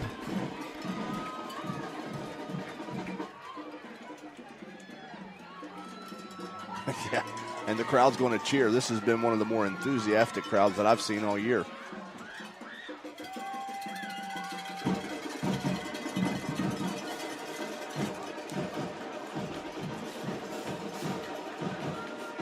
Snap comes back to Nathan Radcliffe. It's a low snap. He picks it up. He's going to run. Runs ahead, and that should do it, ladies and gentlemen. The final here, 46-7. The Hawks are going to fall to 1-4 on the year. A disappointing start to a season in more ways than one. Very disappointing record. Injuries have made it that much more of a disappointment. Certainly not the way that the players or coaches envisioned this season going, but it is what it is. What was it that Coach Underwood said? Was it tough conditions make tough men? Hard times make hard men. Hard times make hard men, and so they definitely are facing that. It is a young football team. We want to keep that in mind, and so these young men are learning lessons that later on in this season and in upcoming seasons can maybe produce some good things for them. Hawks are beat up tonight. Lost Brent Barnette before halftime.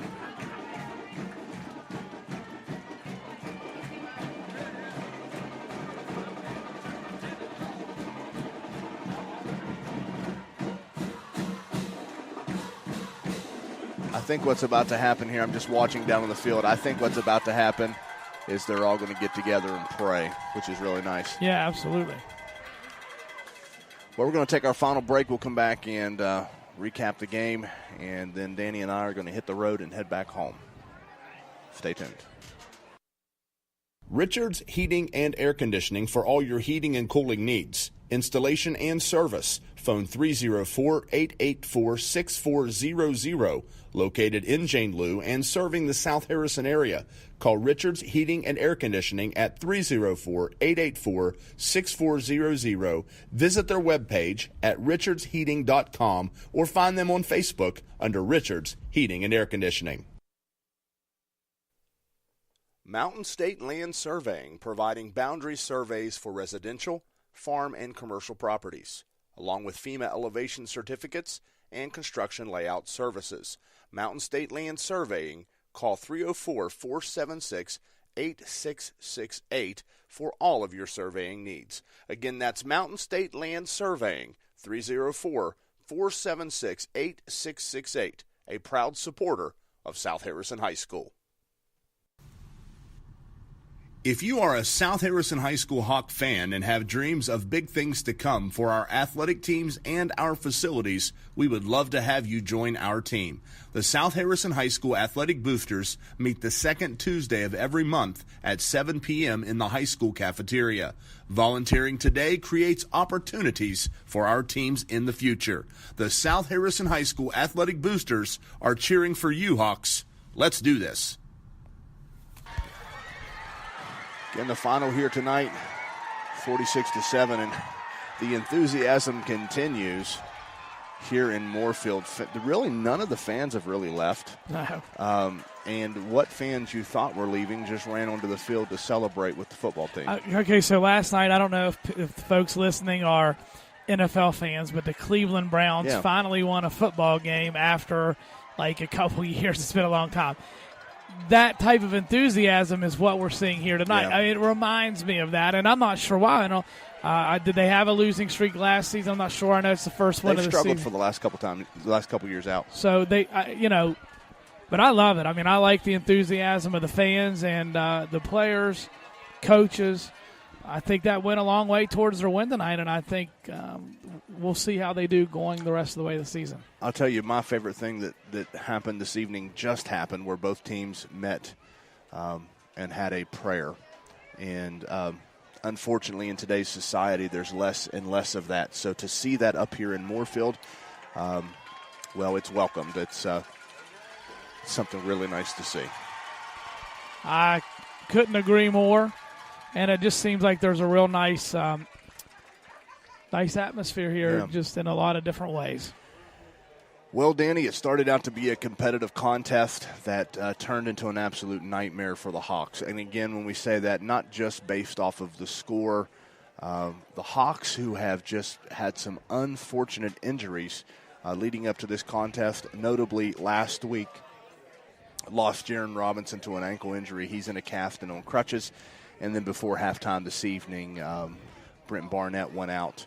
And it's not for me to say what that injury may be, but it is safe to say that if it is that type of injury, he could be out for several weeks. And it sounds like he's probably going to miss significant time. We can put it that way.